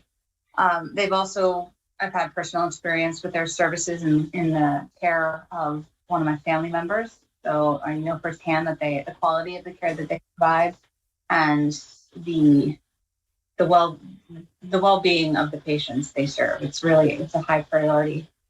And as Sandy mentioned, I'm also in the healthcare policy world. And I just want to call out how impressed I am with this organization and how they have responded to the COVID pandemic and supported our community. I say this, I'm a member of the board, I've been in healthcare policy, and also I'm just formerly a staffer at the Agency of Human Services. And I was really a part of the rollout of the vaccination effort. And there is so much effort and commitment that people, the vaccinators, put in towards working and providing the vaccine to our communities. And CBHH was right at the forefront of doing all of that. So I just want to call them out from those perspectives. And that's all I have to say. I'm so thrilled to be connected with this organization. Thank you. And so why we need town funds?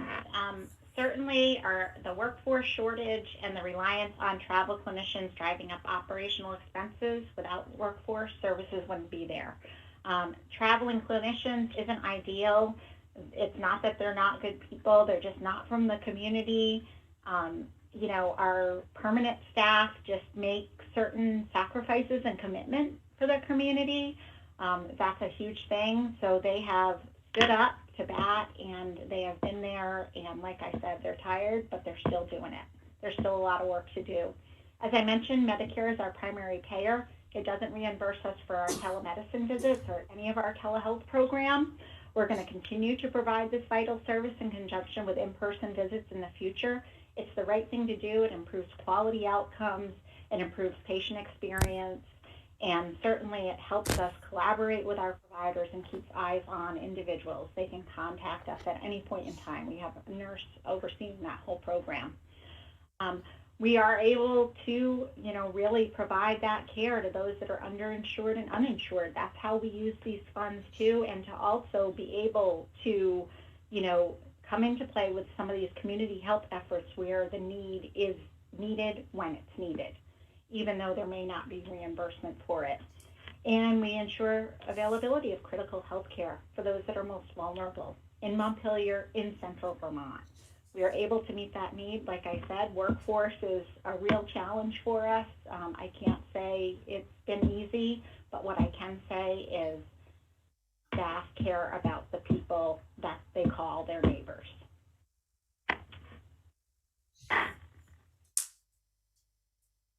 Great, thank you. That's all I have. That was a bit quick, but I didn't want to hold you all too long.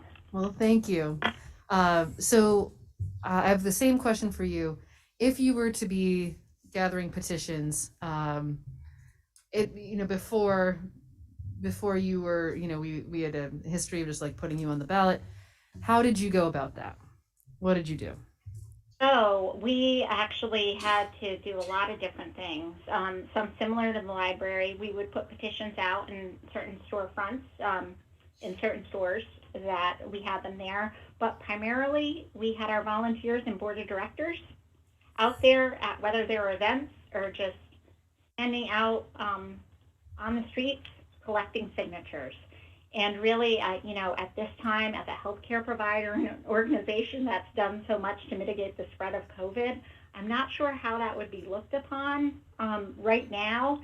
And I know we really struggle with doing that. Most of the towns, if not all of the towns that we are requesting funding from, do not have a petitioning process right now, and I know they didn't last year.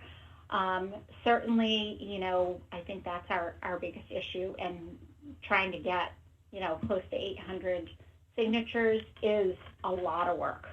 It takes several months, and it takes several people in several different situations, such as different events and all that, which aren't really occurring the way they normally have in the past. Okay, any other questions for Sandy? Jack, go ahead. Thanks for the presentation.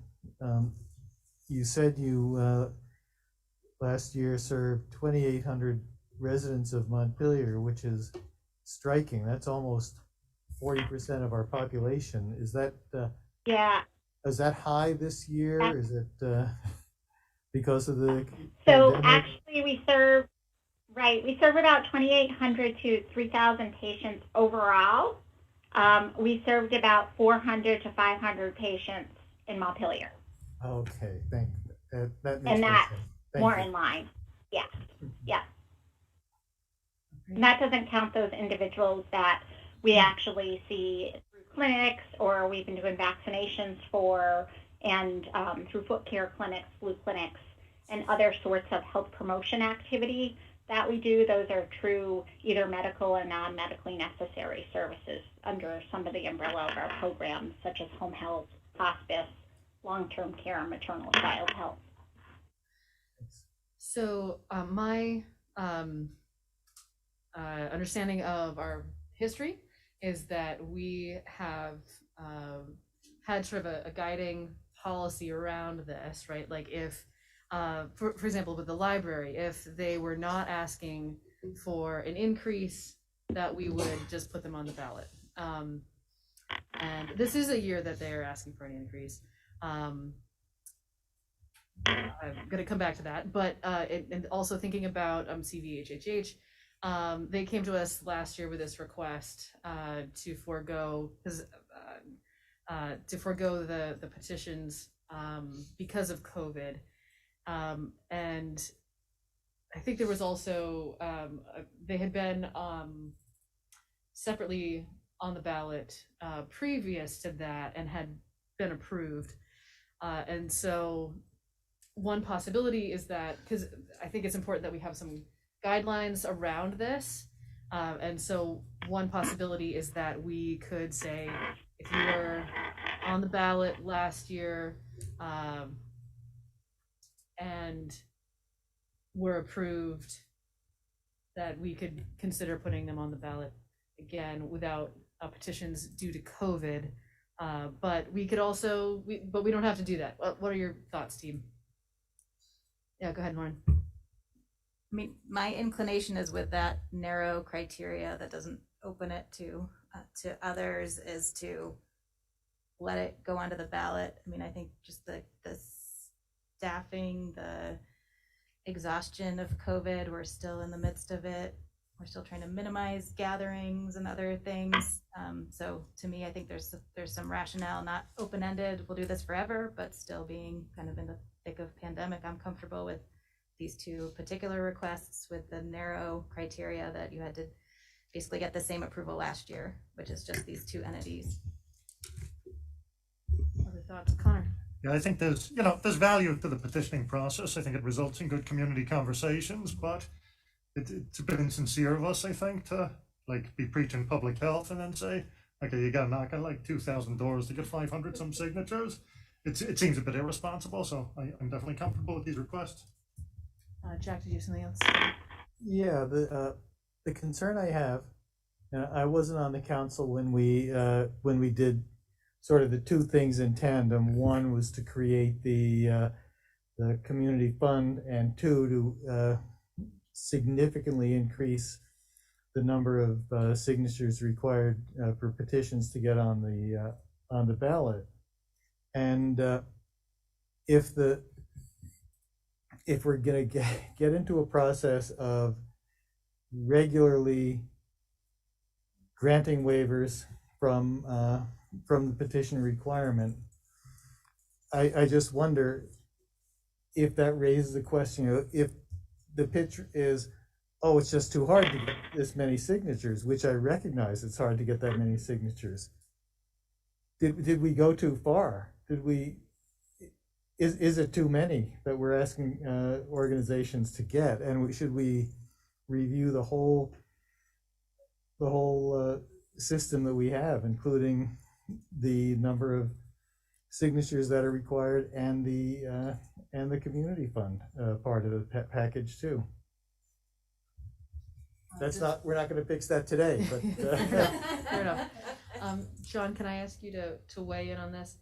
It's what percentage of the population to get a moneyed item? It's 10%, which is about 600.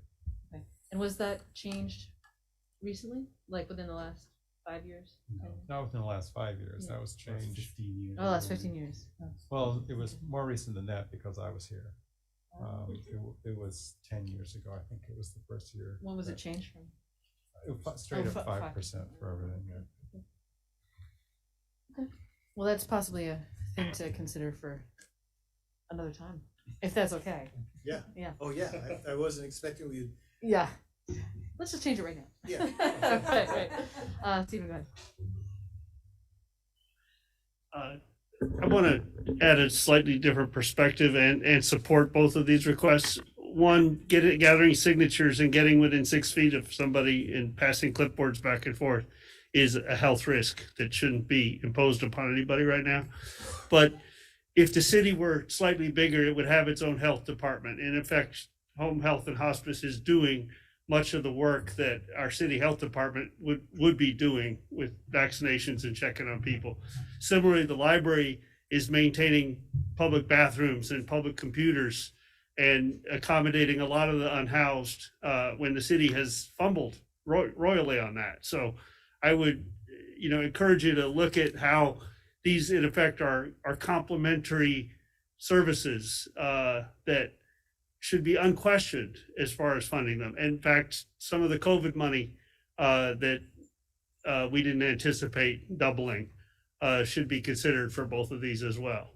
But the fact that the library does a better job of ventilating, and maintaining public access than even our city council chamber is noteworthy. Thank you. All right, so is there, I think we need a motion for this. So, Yeah, sure. I'll move to approve both requests to waive the petitioning requirement and put both organizations on the ballot for the specified amount. A second. Conditions on it. Like what? You had Oh. organizations that you had to been on last year and it was COVID. I mean, we could. I mean, does that need to be in the motion, or I is guess that? my thought in that is, if you don't state that now, if you state that now, it's really clear. Otherwise, we'll have other groups come in and say, Okay. you know, we wanted to petition, but it was hard, and you approved them. So you know, you can say these were the conditions under which we approved these two, the same conditions that you approved them both last year, basically. Does that make sense, Connor? It does. I don't know if I'm comfortable with the blanket at this point, because I think there could be exceptions that we haven't thought about with needs, specifically with organizations providing like sort of COVID services. And I wouldn't want to take it off the table anyways, but generally I agree with the principles laid out. Perhaps that we can at least consider those are the guidelines that we are moving forward with at the moment. Is that fair? Yeah. Okay. Okay, so there was a motion, there's a second. Any further discussion? Okay, all in favor, please say aye. Aye. Aye. And opposed. Okay, so that passes. Thank you. Thank you so much, guys. Yes, and thank you, Thank Sandy. you so much. I Yeah. appreciate it. I hope I was Yeah. quick enough. And thank you all. Thank you. Thank you for coming. All right, so I just want to give us a heads up that 8:30 we are going to take a break. Dan, that may be I don't know where that will fall in your presentation, but I just want to give you that heads up. 15 minutes, you can do it. Nick. Yeah, I have faith. You're gonna be great. So to the DID budget presentation, Dan, go ahead. I will be done by 8:20 if you Oh. let me. Awesome. We'll hold you to it. Go for it. Can I share my screen, please? Yeah, we just got a thumbs up from Cameron. Now I can. Great. Can everyone see this? Yes. Great. So thank you. This is our annual tradition of being late at getting a TIT budget approved this is for the fiscal year that started July 1st. We're on a different fiscal year than the city, so our spending doesn't quite line up, and that's how we end up, I think, being late in your process sometimes. So I apologize for that. Essentially, we are at, our budget operates under the same amount of money. The assessment has not changed since the Downtown Improvement District was started in 2013. Approximately $60,000 total. That's two pieces. The sort of general Downtown Improvement District tax on the commercial property, and then the pilot funds for state properties that fall in the district for the equivalent amount. We're asking for the same breakdown across general categories. That's marketing, downtown beautification, event grants. And I just wanted to give an overview of how we plan to spend that next year, this year, and how we have spent that in the last year. So the first category being marketing. And the biggest project that we're working on is a new website. Some of you may know that we share the same back end as the city's website. I think you heard today and all generally agree that the city's website has some challenges. We're really excited about launching a new website that will better serve both local residents and visitors to Montpelier. Will be easier to navigate, more dynamic, updated more frequently and easily, etc. So this is a big project. There was some funding for this project in the last DID year and additional funding in this current year. The total cost of the redesign is about $22,000. So it's a big project, it's an ongoing project. And I'm really excited to launch it, hopefully at the end of this calendar year, if not early in next year. Some of the things we've done in the last year and examples of what we do with DID funds.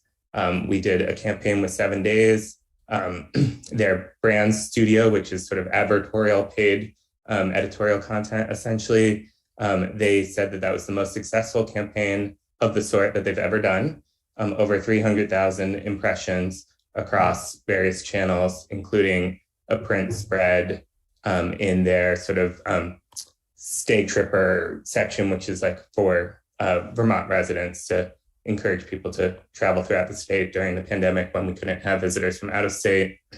We leveraged a state of Vermont grant for this and had a contest component that allowed us to track the economic impacts, and nearly 10,000 in direct trackable impact. And that's just people who came and actually entered the contest as a result of the campaign. Leveraging funds is something we do a lot with this money. As you know, we don't receive any administrative costs under the Downtown Improvement District. So all of the staff time that goes into managing all of this is paid for out of other Montpelier Alive funds. A digital ad campaign with Vermont Public Radio that had 67,000 impressions, encouraging people to shop online with Montpelier businesses. Holiday advertising campaign. This is Bridge, The World, was in the Times Argus, other area media, The Point, about shopping in Montpelier. And the other big project that we've done over the last year is a market research study, which is really helping us understand who's coming to Montpelier, why they're coming to Montpelier, and will help make our future communications more targeted and effective. The second category is downtown beautification. Again, same request for the categories last year. This is divided between holiday decorations, downtown flowers and plantings, public art projects, and a contribution that we make to the city's Public Art Commission, which we helped found. Some of the examples of what we've done are on this page. I won't name them all, but that includes new work and maintenance of existing work, 900 feet of fresh garland wrapped around 60 light poles, 47 hanging flower baskets that we water, install, remove every year. This was one of our public art projects at the Transit Center. Maintenance of the mural in the 60 State Street parking lot, projection of some holiday decorations on the side of the Rome, Vermont building on Langdon Street, a wreath project where we had community members decorate wreaths and hang them on the Rialto Bridge. The next category is our event grant program. This supports events that take place in the downtown. We also provide 10 hours at least of consultation services and technical support for these events, promotional support, access to all of our event stuff like our sound system, our sandwich boards, our walkie-talkies, so on and so forth. Here are 3 of the events and a lot of creative pandemic solutions. You'll see on the left is an event that Shida Projects did this year on July 3rd. In spite of the terrible weather, they had a lovely turnout. The top right is Scrag Mountain Music doing a Zoom performance from Bear Pond Books as part of a series of pop-ups that they did at local businesses. And the bottom right is a performance that was at outside at the Kellogg Colbert Library that we helped fund. So that's my presentation. It's 8:20 exactly. So you have no time for questions or comments, sorry. That is impressive. You've done this before. Any questions for Dan? No? Okay. Well, so just coming back to what I don't think Yes, we need to approve this budget. These are technically city funds. They're through our Downtown Improvement District tax. So we collect the money and then appropriate it to.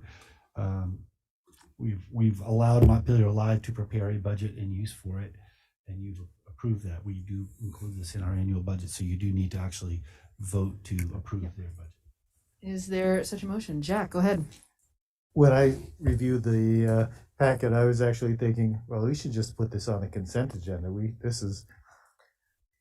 should definitely do this. So I move that we approve the proposed budget. Okay, motion and a second. Any further discussion? Anyone online? Okay. All right. All in favor, please say aye. Aye. Okay, and opposed? Great. Thank you. Thank you. Yeah, for sure. Since we are at 8:21 right now, I would suggest that maybe we take our break right now. What do you think about that, team? Okay. Sure. And so let's meet back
All right, I'm gonna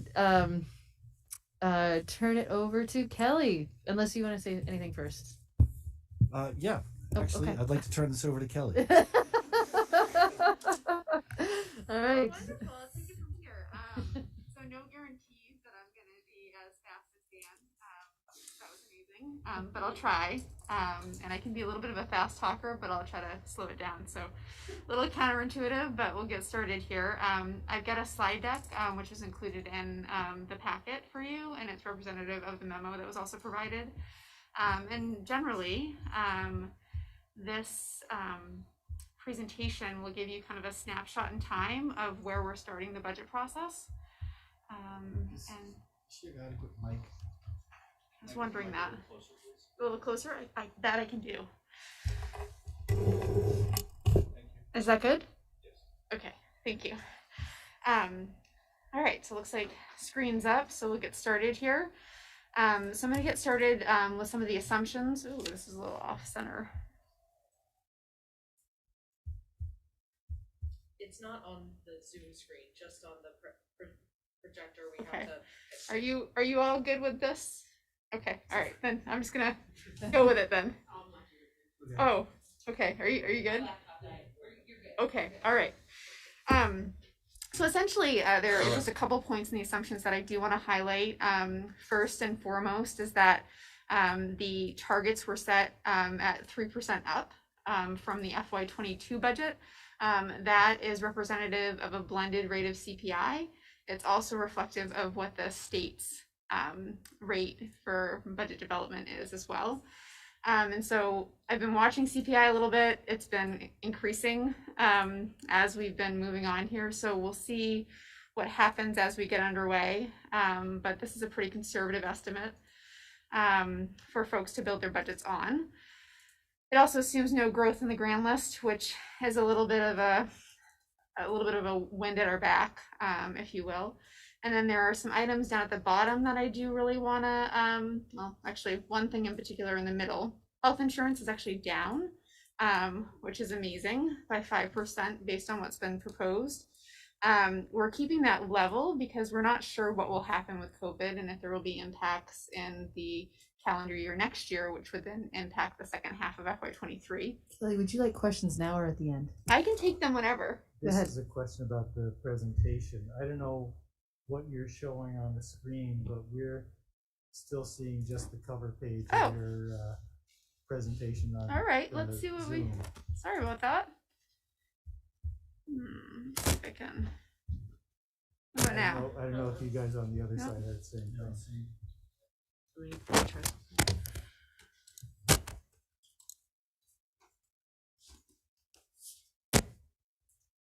That explains the confused looks. Sorry about that.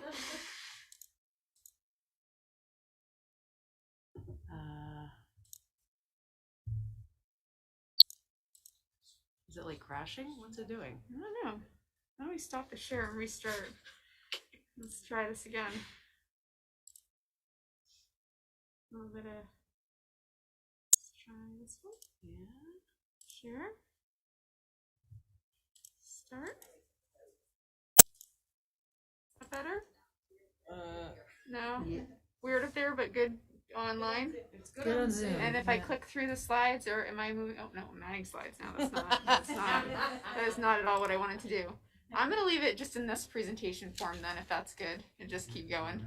Now theirs isn't moving. Oh, it's not moving. Oh, jeez. Okay, hold on. We're gonna get this. Let's see. Try screen 2. Screen, this one here. Uh-huh. Okay. No.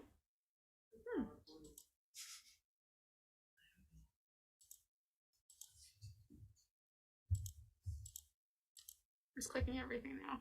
See what happens. I don't know. Try to stop share. Sorry, everyone at home, if you're getting whiplash from this. I'll put the link to this presentation in the chat so people at home can follow along, and you can just share without sharing your screen. Okay. So I can take it from there too. See. No. Is this the same presentation that is? It's the same one that's linked. Yep. in the Yes, it agenda, is. right? Yes. So we could theoretically follow along Yes. from that. Yeah. Okay. So maybe I'm just gonna. Jennifer, I'll print you one right now. Thank you. What I will do is I'm gonna stop my share then. I'm a mess tonight. I'm sorry. You say I have one printed. Got good ears.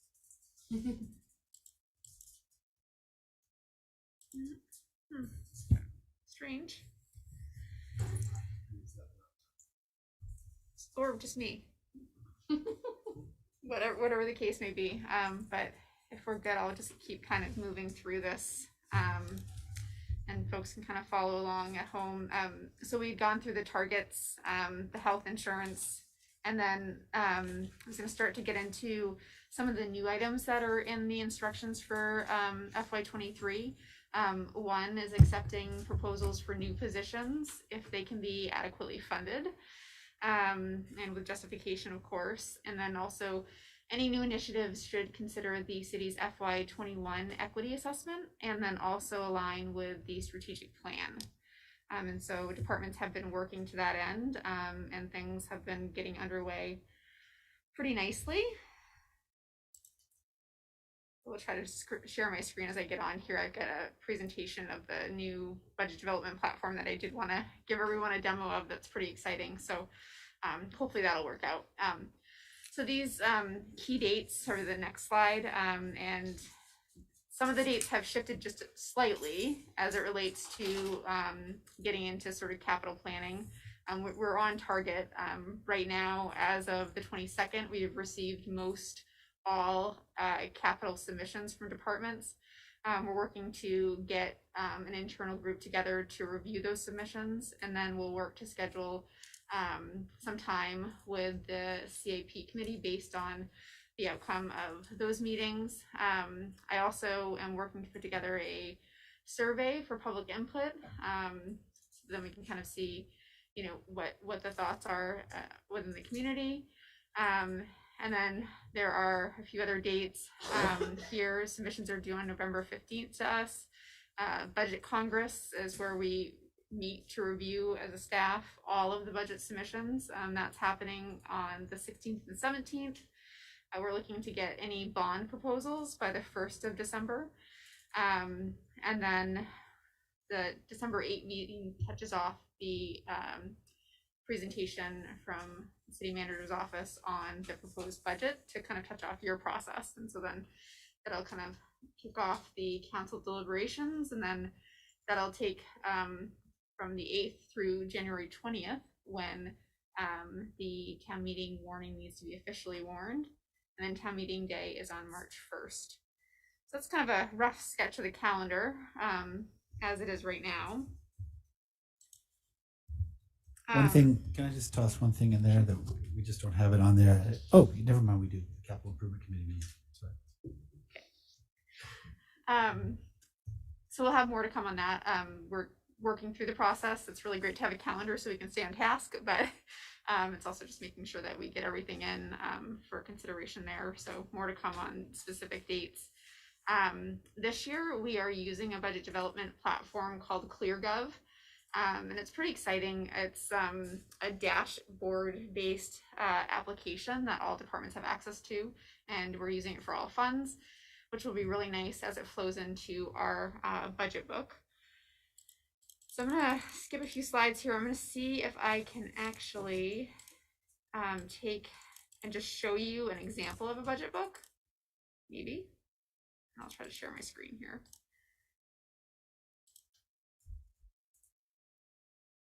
So this on the screen here is, let's see if I can share this screen. Nope. Oh, sorry, Cameron, thank you. So there you go. Thank you. Okay, you see that? Oh, good. Yes. Something's working. All right, cool. So this screen here this is the city of Malden. They are also a ClearGov user, and this is their FY22 budget book. So we'll be having a website this year, and also this book can be published in a printed version as well. And so what's really neat about this is everything that we do within the system flows into this book. And so just looking at, sort of generally on the introductions tab here, there's a bunch of things here, some really cool things like demographics. If I scroll down here, you can kind of see some of them. So it just kind of gives you some insights into, our city as a whole. There's also a really neat elected officials page here within the book, which gives some bios and pictures of the mayor and council. So pretty fancy. And then there's more traditional things that we have in our budget book year over year, like the organizational chart, and then just some of the financial policies that will be uploaded as part of our budget book that we do have available in the council handbook, but then also be showcased here within this platform. And then just moving on to the budget overview, this is where it looks pretty neat. Let me show you some of these. So this executive overview is, Bill's summary that he does year over year. And then we've got some other factors here that I think will be nice and timely. Some of the short-term factors that the city's been facing will be highlighted.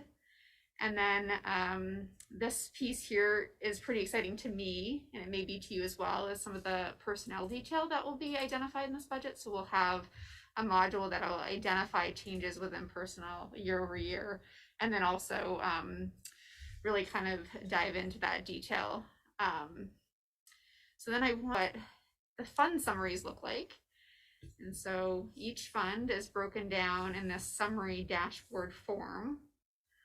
Let me see if I can just minimize that a little bit, make it a little bit better for you. And so what you'll see is you can toggle over any of the graphs, and so it's interactive, and so you can kind of see the totals year over year. And then as you get on, you can kind of see what is comprising that fund. And so it's pretty user-friendly, and then you've got sort of the nuts and bolts down below with all the line items. Looks good. Good. I'm glad. And so then you can do that with any of the funds. And then just taking an example here, so the fire department, this is what their page would look like, and also what the page would look like if it were printed. And so it just gets into some of the summaries here globally for their budget, all funds. And you can get into expenses by type, and you can really see, how the budget sort of operating personnel is comprised, and then the line items. So we're using this platform to not only develop the budget, but then also using it to feed through into our budget book, which will save a ton of time and then also be way more user-friendly for the public, but then also I think for our record keeping as we go through the process and our ability to be transparent.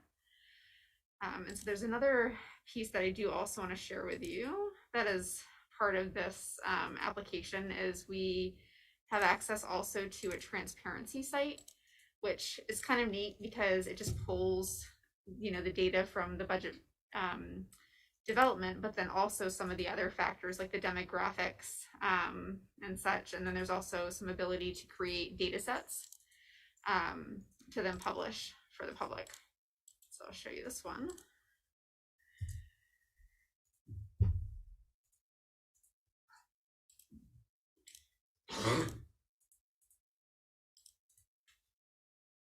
So, okay. So this is just the overview page. And so this is the demographic snapshot. You saw a little bit of that in the budget book. So these are pulled from the census. It's a little bit stale and dated just because these numbers are coming from the, looks like the 2000 census here, but hopefully they'll get updated as we get on, which is kind of nice. Then you get sort of your financial overview. What's really cool here is you can toggle between different funds. So if you wanted to see what different funds look like from, revenue or expense breakdown, and then it's charted down below. And then we've got this open checkbook feature, which we kind of do now on our website, but this is just I think a more user-friendly way to kind of see the vendors that we're paying sort of in a checkbook form. And the other thing I wanted to get into here, which is kind of exciting and also part of the budget book, is we will have project pages like this. And so we'll likely select 5 or so to publish within the transparency page, but something like East State Street would have its own page. And so then you'd have program details and any of the documents that staff wants to share, so that you can really see where it falls within the city, and then you can get more detail aside from just the normal presentation, which is just in summary form within our current budget book. And then this dashboard piece is something that hopefully we'll be able to develop in short order, but in time we definitely will. But what I wanted to highlight here is the police department. There are some neat data sets here that are available within the transparency site to share with folks. So calls for service, or whatever we wanted to develop or put up here, just to share with the public, so they can be in the know. So with that, I'm going to stop my share and then just kind of continue through sort of the rest of the presentation as it is. And at this point, I'm on the revenue projections slide. And so that's just over after the examples portion. And so just running through this quickly in a nutshell, things are looking better. That being said, there's a lot of pressure, a lot of pent-up demand. There's a lot of need for resources. And so, we are projecting that revenues will come in higher on both the general fund side and also on the parking fund side, which is where we were losing some revenue. But, things are still slow to return. And so based on these projections on the general fund side, there's about $630,000 additional that I think we're going to pull in, and it may be more, but this is a pretty conservative estimate. And then parking fund annually, I think we'll get about $50,000 there that will come in. And so that's good. It's just with all that we need to fund, it's going to be tricky. So then moving on to the other side of the equation where the pressure is. Questions? Yes. Just a quick question. Have we had conversations about the pilot expected, like, wasn't it down this year over what we had hoped, anticipated? Yeah. And just curious if those conversations have happened or if this is just back to what. So we actually did end up receiving our pilot payments from the state. And so that's good. And fantastic, which we didn't anticipate in our projections, because we took a very conservative approach in that we saw that local options taxes were not coming in the way that we thought they were going to, and we weren't sure what was going to happen at the state level. Ultimately, we did end up receiving that funding, and it seems as though we'll receive it, ongoing. And so that's good news. But local options tax is still down, and so is parking. Thank you. Sure. So then getting on to sort of the pressure side of things, right now, in the set of assumptions that I'm working off of, just to give you sort of broad strokes, it's the last year of the capital plan in FY23 before we're going to need to do a major reconstruction. And so there's about $2.5 million or so that we have, sort of in the plan for capital spending. That includes debt service, projects, and equipment. And so what will be interesting, especially in light of all of the things that are on the table, is how, we'll be able to spread those resources. And so then moving on into personnel costs, contributing factors, we've negotiated with all 4 unions. And so those costs are included here. This is a estimate at this point. Once we start to drill into the numbers a little bit more, the things might fluctuate a little bit. And it also includes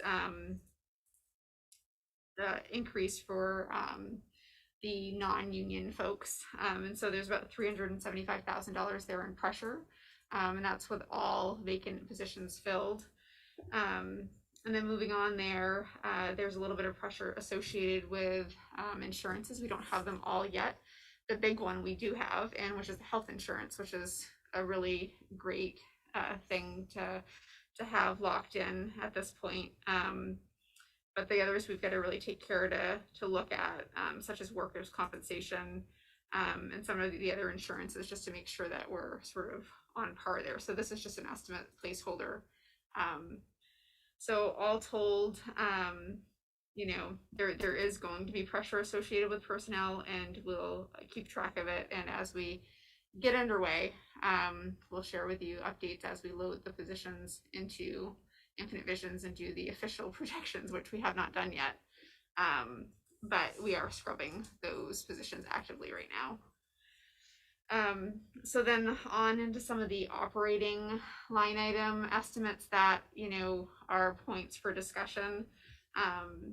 IT investment and alignment is a piece that I want to bring up. We are overrunning our contract right now, just because there's a lot of need there. There's a lot on the back end in terms of moving to the cloud and all of the IT infrastructure that's needed, but then there's a lot that's needed to support employees and their remote work. And so we're really feeling that pressure. And so right now, if projections continue, we're about $60,000 up. This also includes some items associated with some of the platforms that we will need to contemplate replacing, such as Ticket Track, which is beyond its life right now. And then there are some other modules that Public Works uses, like Manager Plus and such. So there's pressure with IT, and we're trying our best to kind of get that down as much as we can, with also weighing that with the need and also being secure with the public utilities and all of that. Then we are in the second year of payment for our reappraisal. So there's only 2 years for that. The total contract was $260,000, but I'm highlighting it here because it's still a payment that's going to come due in 23 as we round out the process. And then in addition to that, we've got some ADA projects here in City Hall. The biggest one is the elevator, but there are other things too included. And then a really large expense that would be a point for discussion is the TIF bond, and the garage expenses that, you know, we will need to consider what we want to do with them. And so at this point, that's over $1.1 million. And at some point we will have to cut our losses so that then there's not a liability on the general fund. So those are the operating highlights, some, you know, things to consider, and then getting on to some of the other pressures within this budget that are definitely worth noting, but and, you know, up for debate, you know, are pretty important. Confluence Park, or these are in no particular order, but I just wanted to kind of lay everything out there. Confluence Park, there's staff has done, and the community has done a really good job of fundraising for this, and has come up with a lot of the money. I think we've got $600,000 or so covered already, but we need an additional $300,000 to $500,000 to complete that project. Parking meters right now, our credit card acceptance of those meters is outdated with old technology.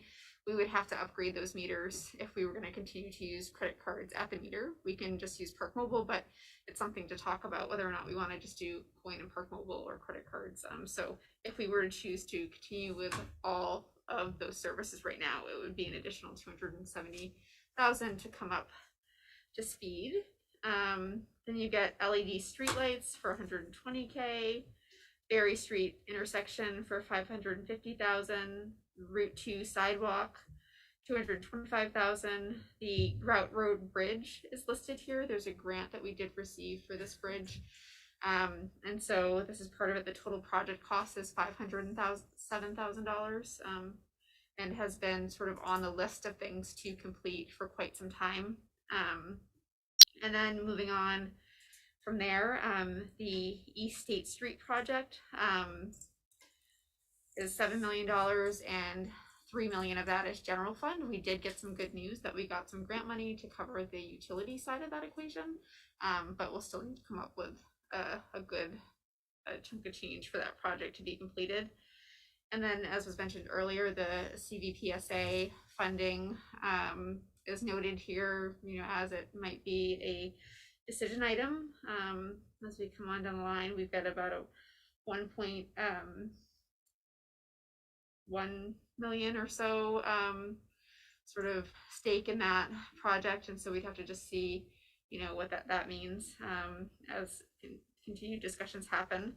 And then also noted there, last year in the capital fund, we did have a little bit of money for consoles. And so that's also something to consider here as we move forward. And then we've got other community needs that have been identified, such as the Homelessness Task Force, Housing Trust Fund, community survey, and the capital needs assessment for our citywide buildings and infrastructure. And then there's the net zero plan that does have some dollars attached to it, and also the police review committee recommendations. So there's quite a list. And once we get the list from departments, this is a generalized list, but there may be additions to that list, but just sort of this in general summary. And then moving on to sort of the gap sheet, or slide, as I would call it. If we were to fund sort of the general items, then we would be still looking at a little bit of a gap that we would need to cover.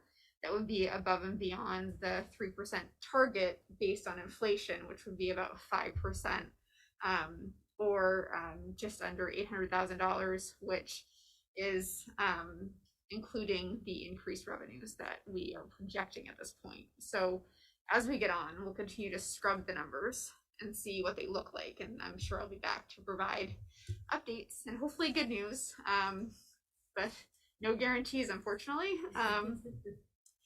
And we'll continue to work through the budget development process. But this general context is how the departments have been briefed too. So it's pretty conservative to keep us safe. But there's still a lot of uncertainty related to the conditions that we're in, and so things are getting better. They're just not fully recovered yet. So I think this budget build will be tricky, to say the least, because there's just a lot of pent-up demand. And so next steps for us, we are working with departments to go through their budgets right now. They are using the ClearGov software, and it has been awesome. Sort of a point by point, line by line review. So we're really getting into all the details. We'll continue to sort of scrub those as we get on. And then we're really taking a keen eye towards what's in the base budget to make sure that it still makes sense. In some cases, that may harvest us a little bit of savings. And in some cases, we're seeing, especially with energy costs and some of the supply costs, it's getting a little bit expensive, but it's also reflective of what things are actually costing. We're also going to work to leverage state and federal funds, and so there are things that are starting to trickle out from the state based on federal funding, and hopefully there will be more to come. And so as we consider ARPA and how to use those dollars, hopefully other funding will be part of that conversation as well. And then we're also evaluating right now, as I mentioned, ARPA, the categorical eligibility for ARPA, because, while we did lose revenue in some instances, we didn't lose as much as our projections. And so that's a good thing. But then we also just need to make sure that then we can use the money with the broadest category and avoid clawback. So we're just looking into that now too. And so that'll be part of the conversation as we proceed. And so we'll lock the budget into ClearGov and into Infinite Visions, which is our accounting system, and we'll have a budget for you on the 8th. And so if you have questions. I have a number of questions, but go ahead, Lauren. Well, just one on the point about the federal and state funding. I mean, I'm wondering if we should invite Representative Mary Cooper in soon to talk to us about how the state's thinking about funding and any opportunities she sees for a city like Montpelier. I mean, I know you all are thinking about it, but just better understanding where the opportunities might be. So if there's things that might not have been on our next year list, but might make sense if there's a funding opportunity, just making sure we're aware of all of those. Just one idea. A couple questions. So this software sounds amazing.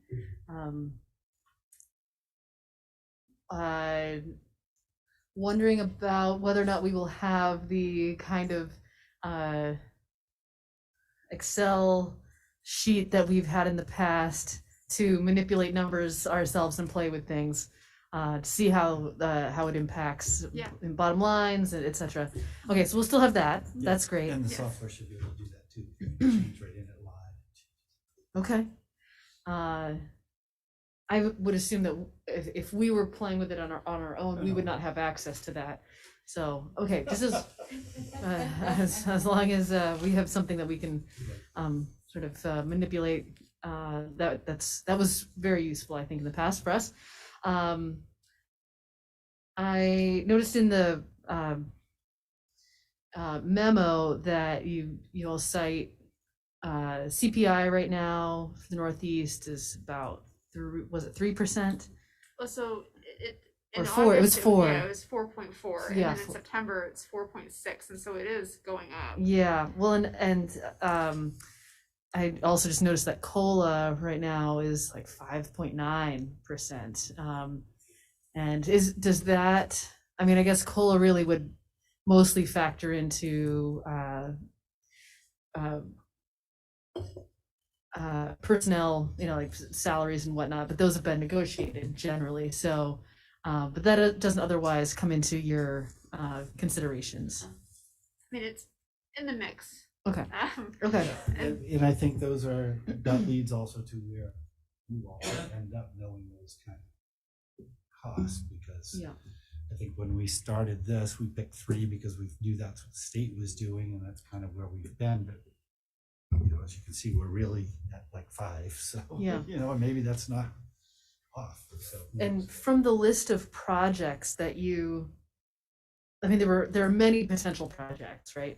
And some of them may be eligible for ARPA money and some of them may not be, but one of the things that I may just give you a call tomorrow about this, because I'm about to hit send on a budget survey to the council.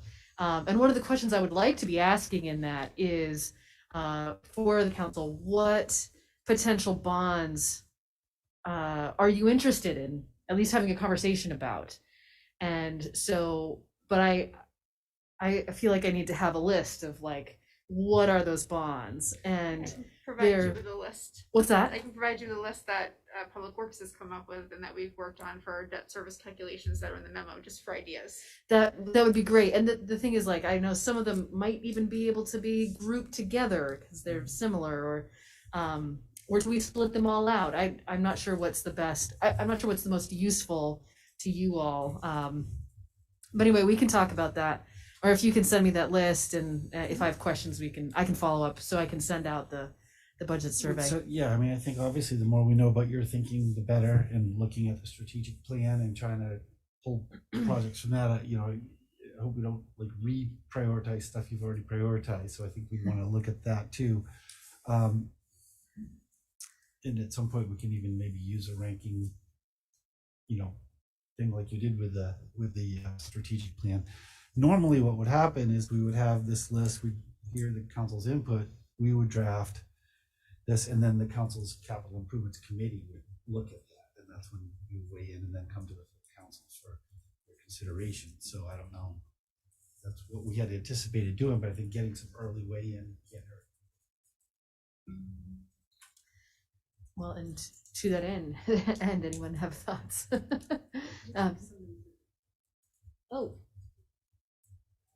Oh, Carol Plant.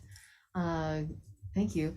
Carol, if you have a comment now. Oh no, that's just the that's just the cursor. Never mind. Sorry about that. Nonetheless, Carol, if you have something you want to say, that's okay. But otherwise, any other thoughts, comments from council on or questions? on the budget so far? Okay. Okay. And just one more time, you're hoping to have a budget to start with in front of us by December 8th. December 8th. December 8th. Okay, so we have another couple meetings to have some preliminary discussions. Okay, if we want to, or at least you'll have the survey results by then. Yeah, so we'll be, let's just run back to, so you have meetings on the 10th and the 17th. By the 17th, we will have already had we call it our budget congress, but that's just really when we get everybody in a room and work through the budget. So we will have completed that probably that day. So if you were to then say something different, we'd have to scramble, but that's okay. We'd still have a couple weeks to do that, but Okay. certainly next meeting would be. Okay. And I say that, it's not like it's final when you get it on the 8th. I mean, you still then have 2 months to make whatever changes you all want to make. So it's Right. not like we're just giving you a recommendation and you then work your magic on it. So I'm hoping to send out this budget survey by tomorrow, and if once I get this last piece of information, and then I think it would be great if we could have folks reply to that by at least the Friday before the 10th, so that can be a part of your thinking. Okay. Anything else you need from us at this point? Okay. No. Great. Thank you. Thank you. Thanks for your diligence on this. Yeah, you're welcome. And we were looking forward to showing off the software to you, in part because we think it's really great and the public's going to really like it, but also the budget books that you get will look differently this year than they have in all the years past. So Right. thought we'd give you at least heads up on that. But yeah, it's very exciting. Yeah. It does, just to make a comment on the budget in general, it does feel like, well, I guess I was feeling what you were saying, Kelly, about like, feels like there's pent up demand. And, on the one hand, I'm just speaking for myself, like, I want to be able to help meet that demand, but if there may be such a thing as going overboard.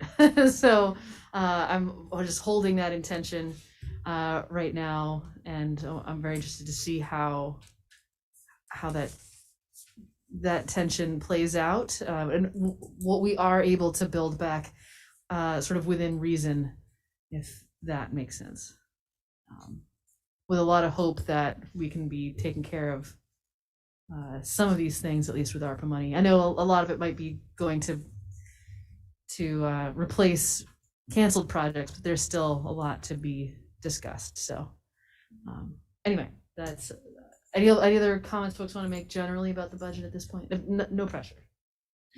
Okay. Plan. Well, yay, Very welcome.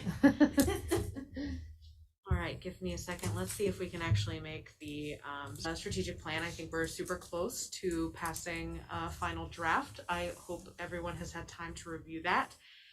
We can go through that today as well, but I'd like to start with sort of walking through the initiatives that you prioritized and just checking in, gut check on how you feel about those. I did include them in the draft strategic plan that I sent out in the priority that y'all had individually with your rankings, because I didn't want us to get too far behind schedule. So I'll first start with the initiatives and just walk through them so that the public is aware of where those rankings ended up.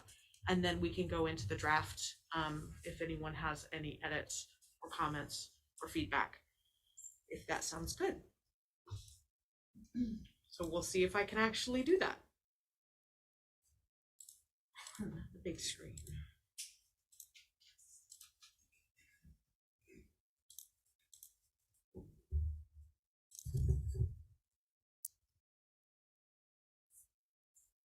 Well, can you see it on your Zooms?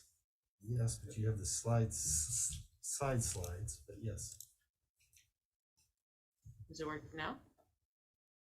Yeah, no, you're back to, it looks like you haven't started this. Oh man, y'all. I'm gonna try this again. I don't know why this was working earlier and it is not now. That's just how it is, I think.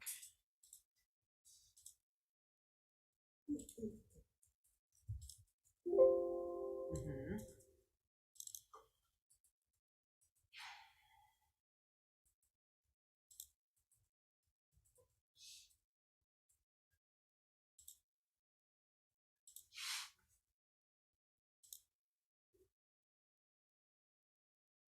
I just don't know how to make it not do that. That seems to be just wide, but does it advance? But it's not on our screens. Oh, not yet. No, I'm just trying to make sure. Anyway, well, we'll see what happens. We'll just go through it in the ugly way and everyone can see it and it'll be fine. It will be fine. All right, we're just going to go through it this way. So, individually, council members were asked to rank their initiatives that were discussed at our last council meeting where we discussed this. So as individuals, you were asked to rank them. I then took weighted scores from all of your rankings. I then combined those for an average score. Those were considered higher scores. So I guess I will restate that because I realized that didn't make any sense as I said it out loud. Initiatives that were a weighted score above the average for each initiative were considered higher priority, and those with a score below the average for each goal were considered lower scores. So that kind of makes sense when you see them here. So for goal 1, improve community prosperities, y'all had a lot of initiatives that supported the strategies that you already voted on. The ones here highlighted in green were those that had higher scores and therefore what I included into the draft strategic plan. So I'll just please holler out if you have any questions or concerns about any of these, or if you wanted to change them or challenge a ranking, let me know. Otherwise, I'll just sort of walk through these, maybe read the top 3 for each goal. So for goal 1, improving community prosperity, prioritizing recreation and parks as an economic driver, prioritizing rivers for economic development and conservation, and incentivizing new businesses that serve working class residents were your top 3 priorities for initiatives. Yep. Confused how it syncs up, like, so we got one, study providing childcare, the other one, provide childcare, right? Yeah. So all of those are sort of being combined into our work plans. So Okay. when you see the actual strategic plan, it has those as called out initiatives. And then what it is up to staff to say, here's how I would do that for them. If we're going to look at providing work, so that was a separate one, providing childcare available from 8 to 6. Right now we don't, we do an aftercare program. And so for us, our understanding of that is you want to expand our childcare program. The other one is let's try to get childcare for infants. We don't have the capacity to do that right now, but how do we get there? Provide council the roadmap to how to get there. So those are 2 separate items that it is now on us, now that you've prioritized it, to tell you how we're going to do that for you. Goal 2, which was providing a responsible and engaged government. Your top 3 here were fully staffed city departments, which I will say was a really heartening thing for staff to see and hear. Improve the city's website. We've heard multiple examples tonight. We agree that is on our priority list as well. And we are chipping away at it every day, little by little. I will say in our defense that none of us are IT experts, and we're trying very hard, but we recognize that that is a thing that needs improvement. And then your third here was implement the equity action plan recommendations.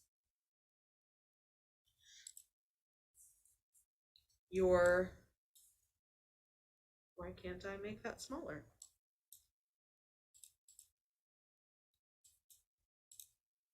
Your third goal was create more housing. The top 3 here were maintain funding for the Housing Trust Fund, coordinate with housing partners for VHCB grant funds, or look for other housing funds for something like a service hub for those experiencing homelessness.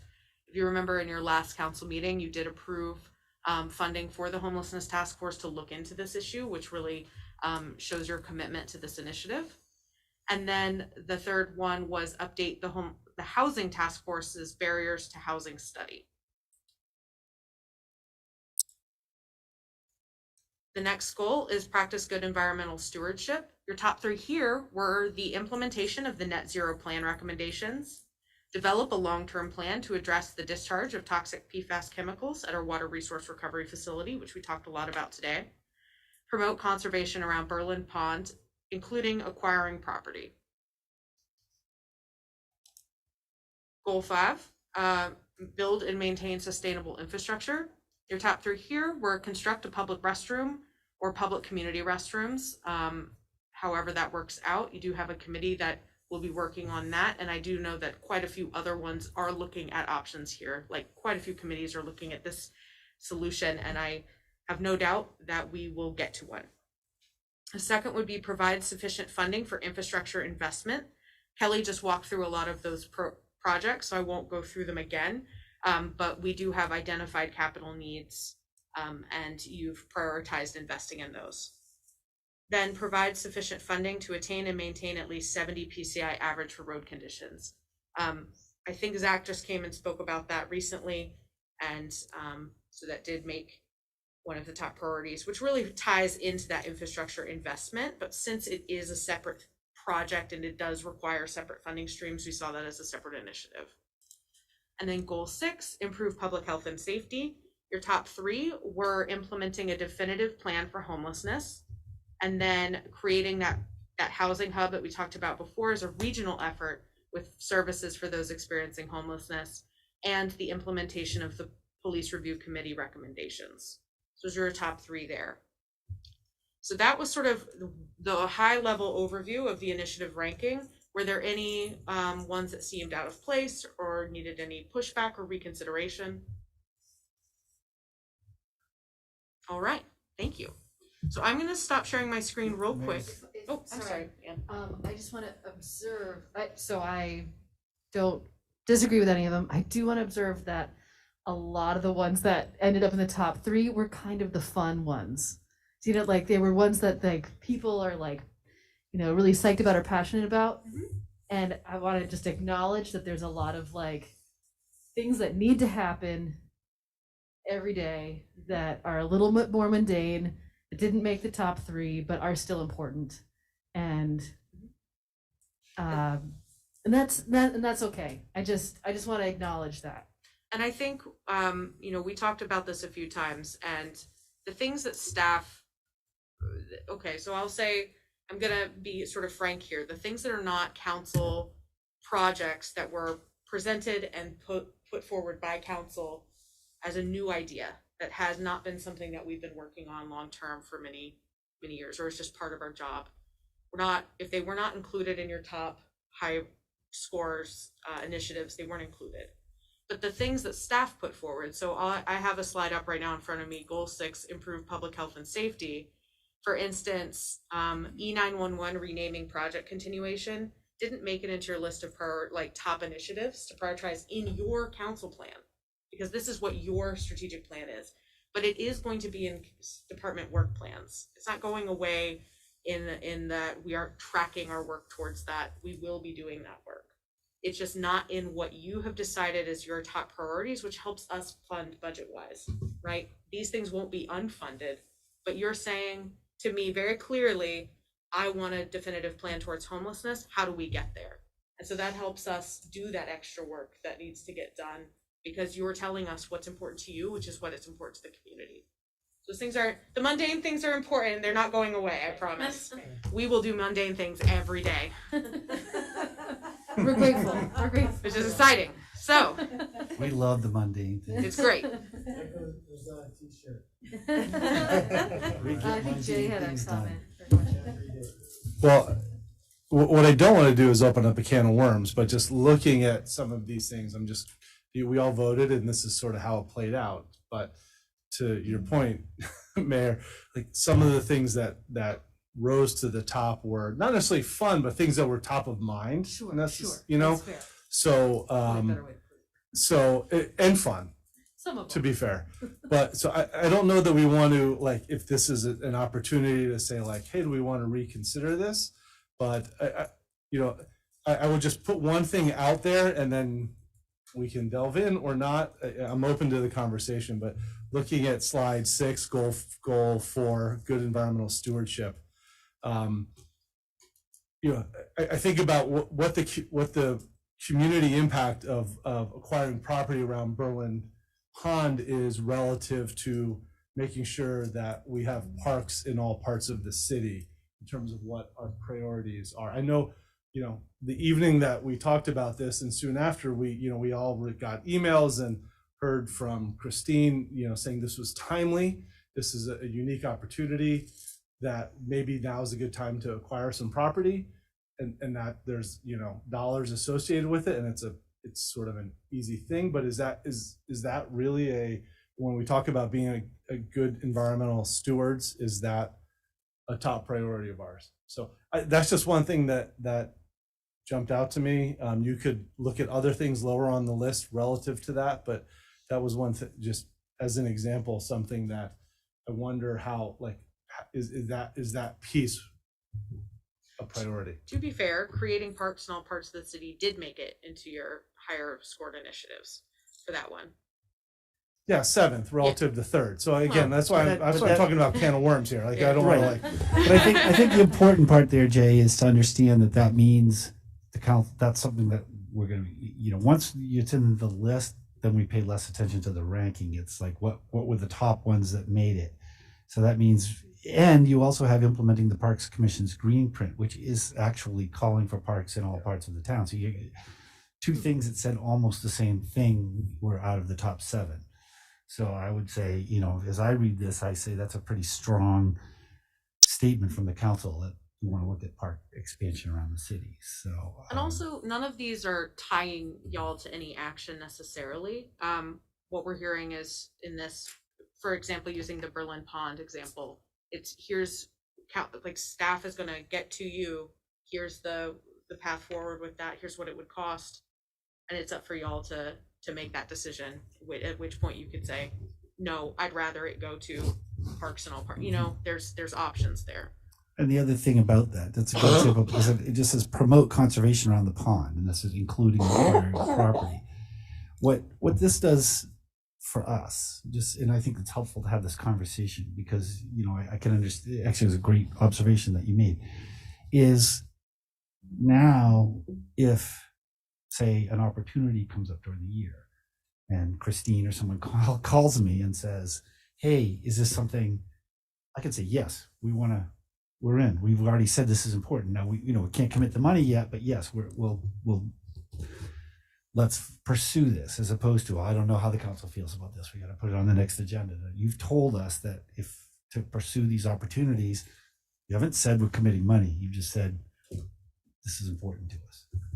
And I really appreciate that. Thank you to Cameron and Bill. I just I'm trying to be very respectful that there are so many hours in the day, and so wanting to acknowledge that. Obviously, ultimately, we have to make a decision about spending money if we were to acquire property, et cetera. But I appreciate that. But I also want to make sure that you have a sense of, hey, these are. Hey, it showed up number 3, so we should really spend a lot of our time trying to make it happen. But more, it falls into that mix of like what's feasible and what's actionable and what we can actually make happen. So I appreciate that. Thanks. Lauren and then Connor. Yeah, just one kind of question that keeps coming up when I read it. I mean, I think it seemed to really capture well through this process the things that have been, I think, top of mind and, big priorities that I've certainly been hearing from a lot of community members about and that kind of thing. Like just to the, like the example of the green print and the create parks in all parts of the city, the way that you wrote up this into more of the document, it seemed to do some of that kind of collapsing or there's funding the peer support work, I think it shows up on 3 different priorities. I'm just I think there could be some condensing of it, which just some of them are either seem to be saying the same thing in slightly different ways, or just a part of there's some are really big ideas and some are really specific pieces of ideas. So just, I don't know if it's helpful to you if you're no, we know what you mean, we're fine, we're good to go. The rankings might have come out slightly differently depending on how you had sliced and diced things a little differently, but that is true. that I think that kind of happens in any collaborative process when we're all trying to get to a final document. I think that when we shift this conversation to that strategic plan document, that comes a little bit more clear. But there also is conversation amongst staff as when we develop our work plans to get to this end goal is, where does that peer support worker fall in, right? Is it a public safety thing? Yes, but is it up to my office, say, instead of Chief Pete, for instance, coming up with a plan there? So are you asking if you think the rankings would come out differently if we had bucketed it differently? Because I think that could probably be true for all of them. I think that could be the case. I'm more just wanting to make sure that you all have clarity, given that some are pretty specific and I think really clear, and some are, even like, move forward with the police review committee recommendations. Like one of those is peer support, but and then there's a whole bunch of pieces, and that will be a moving target. So I feel very there's clear. a lot of overlap to me in a bunch of them, but as long as it works for you all, then we don't need to. No, I feel clear too, and I think you're right. We did go through these and try to eliminate duplicates, but obviously didn't get them all, and so as long as it works. I good just point, don't want but us yeah. to be giving you mushy No, recommendations. we have three. We need three more peer support workers. That was very clear. For every goal, we do that. But thank you. Connor. Yeah, right. Well, I think this is excellent, Cameron, and I really enjoyed the process too. I think I preferred it to when we brought the consultant in and everything. It seemed much more efficient. One thing I missed though, like last year, it seemed like we had an opportunity to sit across the table from department heads there and get more direct feedback from them. So I was wondering if there's any takeaways as you shared these with staff that they thought, without fear of retaliation or anything, it's like, did they think we're going in the right direction on some stuff? Are they like, these guys are bigger wingnuts than we thought? Like in some ways, are there takeaways like that you can share? So conversations with staff has been mostly positive. I'm really trying to, even if I was not trying, I'm not trying to throw anyone in the bus because there's no one to throw, right? Because the conversations that I've had have been really understanding of how we've done this process this year, which is a little different than we did last year. Obviously, we were in person for some of it, but they also got to put their ideas on the wall. And y'all got to look at all of the ideas, your ideas and their ideas, with sort of a blank slate approach to it. And I think they feel very heard, and these recommendations make sense in the context of our work plans. So I haven't heard any negative feedback.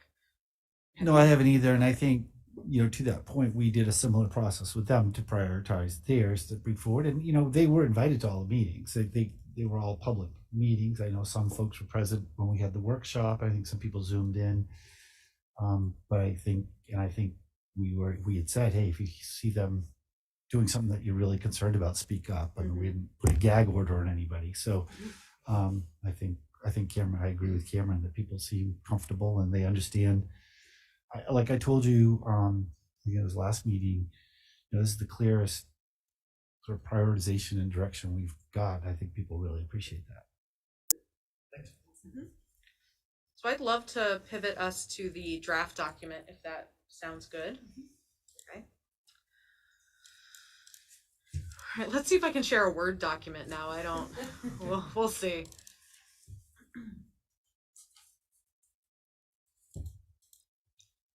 All right, sharing the screen. All I want is to share this. Please work. Okay. So we have in front of you a draft of the council plan as it stands now. These plans, so this one will be quite a bit longer when we include the work plans of the staff that will get to these initiatives, right? So what the document you're looking at now is not incomplete. It just will have addendum to it when I'm done with the work plans with the staff that basically outlines what they will be doing to make sure that not only these initiatives are accomplished, but those sort of more mundane tasks, right? So this is a full document for y'all and will be supplemented with addendum as the work plans are created. I do know that there was some time to look at our vision, mission, and values that came out of y'all's conversation. So I didn't know if you wanted to start there and see if there's any proposed edits or wording changes, scrapping them completely to the 3 statements here. Thoughts, comments? Yeah, go ahead, Jay. I mean, I think that the spirit of what's in the vision and mission statements are right on. I think that they could. I think that the mission statement's a little closer to the vision, and the vision's a little closer to the mission in terms of what those statements ultimately should be, and could use some wordsmithing. I had hoped to take a look at it before tonight, but I wasn't able to. So I don't know if, given the spirit of what's there, I'm fine with moving on with this. But if there was any value in trying to do some wordsmithing, we're not going to do it just right here. But then I'd be willing to do that. But that being said, I think you've captured what needed to be captured. So yeah. Yeah, I agree. I'd be happy to work with you. I appreciated your comment just now about flipping the vision and mission, and so as the person that did the initial drafting on this, what I looked at the vision is what was our vision of the city, like just the community. So we see it as a growing city. This is what we see our city, and then the mission is what do we, the city organization, do? What's the mission of our, specifically the city government versus the vision for the community? So I was trying to capture those things as slightly in that fashion, but if it could be done differently, I'm all good for that. And that was basically a summary of what you all had thrown out, at least, yeah. But better wording is always welcome. One possibility is that if you come up with some edits that for another time, we could always revisit it. I don't want to get off the work, so because the spirit, the ideas are there. The way I've done this over the years in my work has been a little bit different than how the ideas were. That's all. All right, so let's scroll past that. We can come back to that. It does not, the ethos is great. It does not necessarily impact the plan anyway, so we're going to move on. So the first part of the strategic plan explains how we ended up here, what the planning process was, how we changed it to align with the city's budget development cycle to ensure priorities could receive weighted consideration for inclusion. We also really made it very clear as to what sort of the situation that we're facing this year is. So I did reference the COVID-19 pandemic, the ARPA funding, and some general considerations we needed to take in mind as we built out this strategic plan. I did have a very good point, and I think I would like to edit this sort of live with y'all, is that these goals that you outlined are not in any sort of specific order. So I would like to change them to like bullet pointed instead of numbered, because I don't want there to be an implied order of those. They're just the order in which we've discussed them. So that was some feedback I had received. So I'm going to do that. This basically summarizes the goals and the prioritized strategies. Again, that is not saying those are the only strategies. They're the ones that y'all have prioritized for us as staff to implement. Please interrupt at any point. I'm just going to keep scrolling through these. If something didn't reach a level that was higher than the average, then it didn't make this particular. No. So these were just strategies. Oh, so then we go down and we break up each of the goal strategies into initiatives. Oh, okay. Thank you. Yes. Okay. So I'm going to change these before so that it just says strategic plan goal, improve community prosperity. I'm just gonna, while we're here, take out the number. Huh? Strategic plan goal yellow. Yes, the yellow goal. So our community prosperity, it sort of explains what we're talking about there. Again, based on y'all's feedback, it talked about the economic pressures of the COVID-19 pandemic and aims to be adaptive and responsive to recovery efforts there. So then it sort of goes into explaining those strategies that y'all voted on and prioritized, and then those initiatives that back that up. So this is where it sort of addresses what Lauren was saying about bucketing these things. And so all of these initiatives will be included in some sort of work plan for a department that it best aligns with. So this is sort of what we just went through in a different format. And I changed the format a little bit this year to align closer with Invisio, because you were getting printed Invisio, you were getting Invisio reports quarterly. And this is the structure that it comes in, and I didn't want it to be one way and then you get a report on another. So this is how the strategies and initiatives will be in the Invisio programming. Let's take that number right on out. So that it basically goes through in the same way with a little bit more care taken in the wording, less spaghetti on the wall and more of like, this is actually what you want to do. So the initiatives there, the strategy for providing responsible engaged government was communicate effectively. For instance, you had the website, intergenerational community events, coordination with capital area neighborhood. For instance, we're working very hard on the RFP right now and looking for responses within the next week. So get excited for that. So there's a lot of things that we're doing here that take place sort of cross-departmental initiatives that are cross-departmental that we will put into plans and explain how we will get there.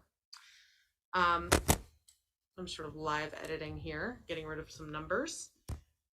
I'm just going to continue to scroll through these.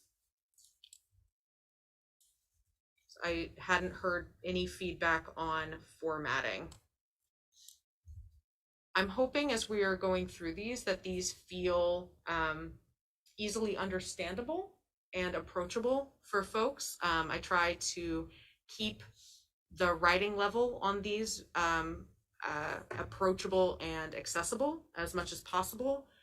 If you've caught any jargon, please let me know. I'm trying very hard to stay away from that. And also using colloquialisms. My quaint Southern accent does not translate very well into formal documents. So I'm just continuing to work through, to scroll through these. Can I make a suggestion? Yes, ma'am. Don't have to do it right now, but just wherever there is a abbreviation like CVPSA or Yes. CJC or CIT. See, Just this look is very at helpful. I forget immediately that You know what these I mean? things Like, are real. I Yes. think all of those, so to be fair, as long as it's somewhere in this document, what those things are, and then like, oh yeah, we're going to be using the CJC abbreviation. I just want to make sure that that is Thank you. That's very spelled helpful. out somewhere. But again, it doesn't have to be right now. So that might take a while. So Yeah, right, 'cause there's a- Don't there's try a to lot. do that right now. I will not. I'm just trying to Yeah. make notes for myself to make sure to go back through and take those out. Yeah, like, you know, PCI was in there, you know. Mhm. Somebody coming in cold may not know what PCI is. Thank you. Somebody coming in cold like me. Thank you. Yeah. Condition index. Or, Ew.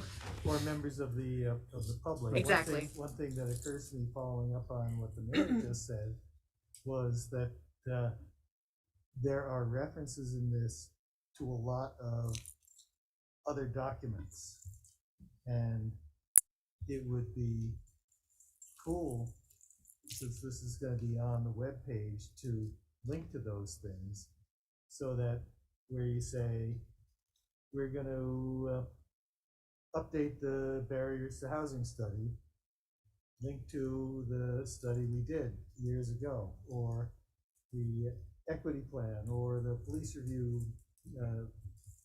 report, or all of those things, so that people can know what we're talking about, or what we have talked about.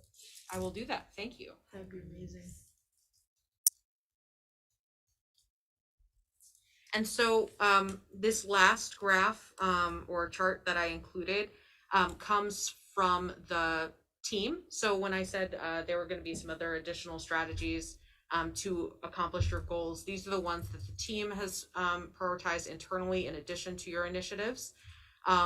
So for instance, improving community prosperity, some additional strategies will be communicating effectively regarding our budget, developing finance policies and procedures, continuing that technological assessment and infrastructure planning that Kelly just overviewed with y'all, grants management, our feast program. We're trying very hard to grow that, and we're very excited to talk to y'all about what that means throughout the year as we work on that.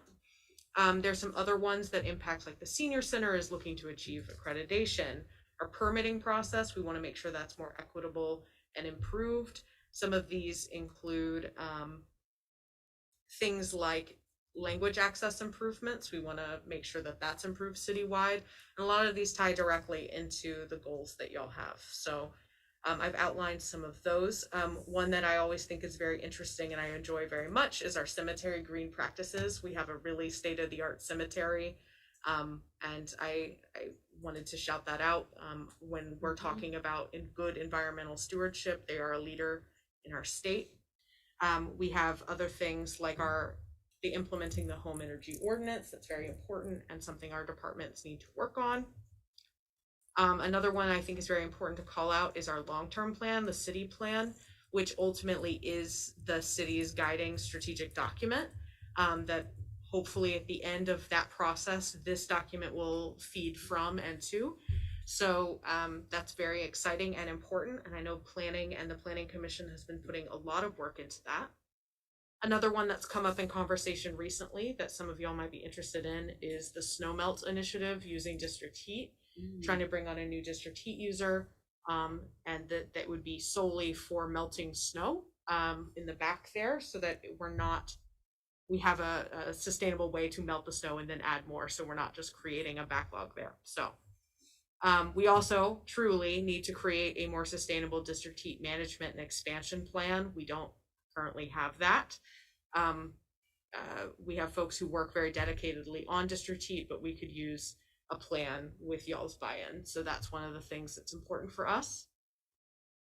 Some things in our public health and safety that I wanted to call out was that E911 renaming project. That's continuing. We're really working towards improving our national flood insurance program community rating system. We'd like to pitch some building code updates to y'all, and really making sure that the CJC, the Community Justice Center, is fully supported. And so that's something that they want to do. They do want to expand some of their programs. And then let's see what else. We've got,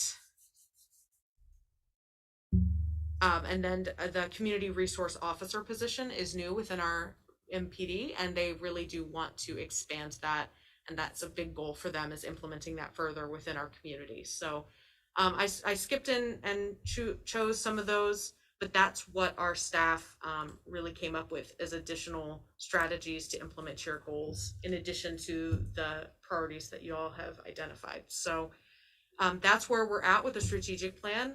I'd love for, if you are comfortable with it, I would like this, I feel like this is ready for adoption so that we can move forward with our work plans, with the caveats that I will get rid of jargon, and I will link to those studies and documents, which was a great idea. Thank you, Jack.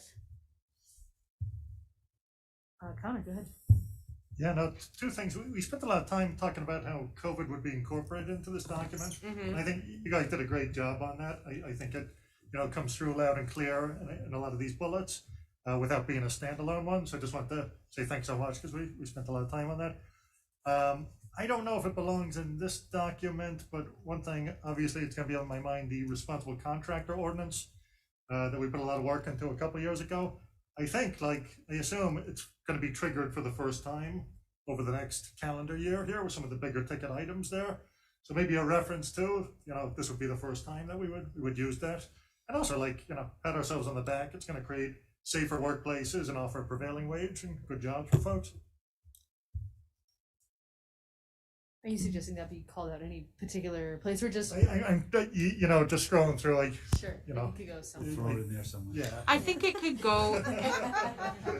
My initial response to that would be putting it in this larger goal narrative, talking about, this, we're looking forward to implementing this in some of our larger contracts. So I'll make a note. Language. That's an implement something you've already done. Like a Right. reference to it, you know? Yeah. Language referencing. Other thoughts or comments? This is a lovely document. Thank you. Thank you. I appreciate the plain language. Yeah, I feel very comfortable with this. I'm very grateful for all the work you put into it and helping to organize our thinking around this. There's a lot of work embodied by this document, and I just want to recognize that we have, so normally we do this process at the beginning of a term, right? Like roughly early April or so, and here we are in late October, recognizing that we have an election coming up in March. I don't really expect all of this to get done by March. No. And just Please want to no. make sure that we are clear about that. So one question, do you anticipate doing this again next fall, roughly, or in April? I would recommend, and my recommendation for y'all to consider would be to review this in April to see if it still makes sense, if you see if there's any changes or direction change that would really like to happen. But otherwise, this is really setting those budget priorities that will carry us through the next this fiscal year. Well, I'm sorry, the 2023 fiscal year as we're creating that document, which is why we moved it. And I think, to be frank, I think that's the right choice. I think that really gives us clarity that we didn't have before. And I think it also gives people time and gives the council time in the spring to see how it's going, to get a report on where we are with as much as we can do right now, and to check in and see if it makes sense to the council that's sitting on the dais at that time. Jack. With that said, I move that we adopt this as the Thank you. City Council strategic plan with the formatting and other editorial changes that staff is going to be inserting. Okay, motion and a second. Any further discussion? And I would like to check to make sure, because my laptop has also died. Sadly. So I cannot see if there's a hand. I will check. Hold on. Let me stop sharing. I think we might just, there's one person who is not media and or staff. And I don't know her. She's not All right. registered. So any further comment, public or council? Okay. All in favor, please say aye. Aye. Aye. And opposed? Okay, thank you. Thank you guys. This has been Thank you, a really Cameron. great process, and I just really appreciate the time and effort that y'all have put into this. It's made my job a lot easier, and I'm really excited to share the work plans with you when they're done. I'll probably just send those out. So thank you very much. Yeah. Good Thank job, you. you and the rest of the team. Thank you. Thank you. Yeah. What does it mean when you say bless their hearts anytime you're reference council? That's it. Better not to That's not normally very nice. All right. Well, thankfully, we don't have too intellectually deep items left. Right. So, winter schedule. Bill, do you want to talk about that? This is really not that much different than what we normally do. Typically, what we've run into starting about now is we always seem to run into our second meeting in November, which was the fourth week. Thank you. Always falls the Wednesday night before Thanksgiving, and typically councils haven't wanted to meet then. I don't know why. So we've moved that up 1 week to the 17th. That's pretty normal procedure, but still it's something you need to vote to do. And then we have run into that in the past with Christmas. Sometimes it bumps up, but this year it actually is the 22nd, and you know the Christmas doesn't really start till the 24th and 5th, and the school vacations and all. So I put the 22nd as still being a meeting if people want to change that, but that actually gives us a chance to have a budget workshop in between and get kind of ahead of the game, budget time on December 15. And then I threw in the January 5 budget workshop if we need it. You can always cancel them. And then the other funky thing is that we have, because town meeting falls on March 1st this year, and we have to have everything warned 40 days in advance, that pushes us up to January 20 is the deadline for for ballot items, and that's always a Thursday night just because of the way the 40 days runs. We could meet Wednesday the 19th. That would be fine. It just means that if petitions come in on the 20th, we'd have to then meet again to accept them and put them on the ballot. Now, maybe there won't be petitions this year. Who knows? But so typically we've just done it all on the Thursday night. So we have everything done. It's our one Thursday night meeting of the year. So again, there's nothing unusual here. It's just each year we put it on the agenda, and each year you vote. Have your chance to weigh in if you don't want to do these dates.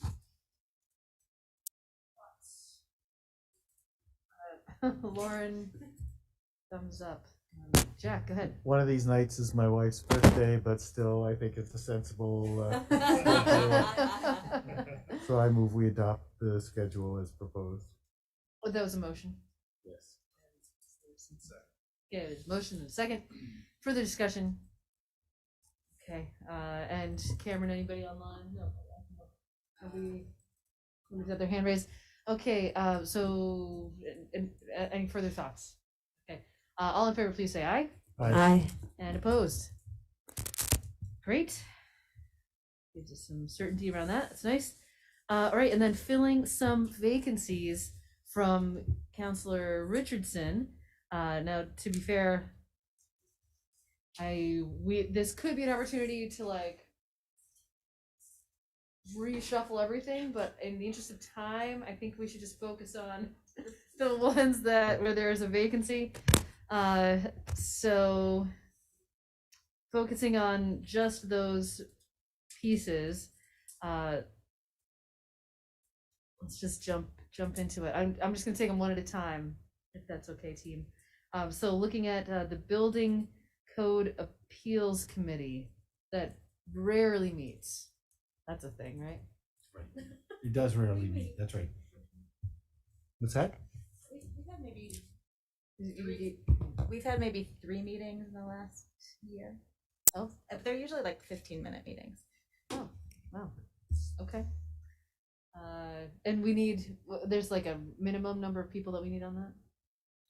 There's been 2 council members and a community member, and I don't think that we've re-upped the community member. I mean, at some point we might want to, nothing against the individual, but just we might want to consider whether to put that out again. But we've typically had 2 council members, and this is in case someone appeals a decision of the building inspector, you know, on the code. Oh, okay. Great. Thanks. Yeah. Sure. Super. Sure. Okay. And I wasn't quite sure what the community advisory board was. It just says vacant. I wonder if that was like supposed to be the citizen advisory board of the CJC. Yes. Oh yeah, that is the cap. That is the cap. Okay, so we'll get to that. I'm gonna cross that one out for now. The capital improvement plan committee. I can go back to that one. I was on in 20 and somehow got shifted off. So Okay. I don't know, And Lauren, but I'm happy to, Lauren. okay. I'm kind of interested, but I also don't need to be on it and could come to a meeting if I get inspired. I don't have it in front of me. Who is on it presently? Capital Plan Improvement Committee, it says Mayor Watson, Councilor Bate, Councilor Richardson, obviously there's the vacancy. Councilor Erickson. Okay. Yep. Okay. So, is that okay with you? Okay, great. So, thank you, Jay. CVPSA. Now we talked about that kind of last time. What? We appoint someone, we appoint two people actually. And then there's three elected positions, and Barry and Montpelier each appoint two. And Donna is now one of the elected positions, so she's not a council appointee. So I think Doug Hoyt might be one of our appointees. I think that's and true. I think Dan Richardson was the. And is anyone interested in being the other appointee? What is this? What is the CVPA? So Central Vermont Public Safety Authority. Oh, how would you? Well, how so would you it's capture that? the agency that's overseeing this whole communications, Okay. the dispatching and it was, you know, the idea of looking at regionalizing public safety. Got you. Okay. We could always appoint someone who's not a council. Correct. To that as well, if no one is interested. And that came up at our last meeting, potentially advertising for that. Yeah, so I would feel okay about leaving that for now.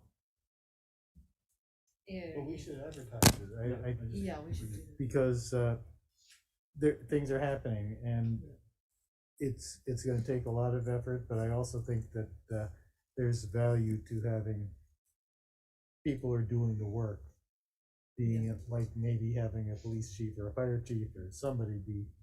Yeah. Fair enough. Here's the CJC. Yeah. Community. Yeah. So I think it's just on there twice, and yeah, that's okay. didn't notice. No worries.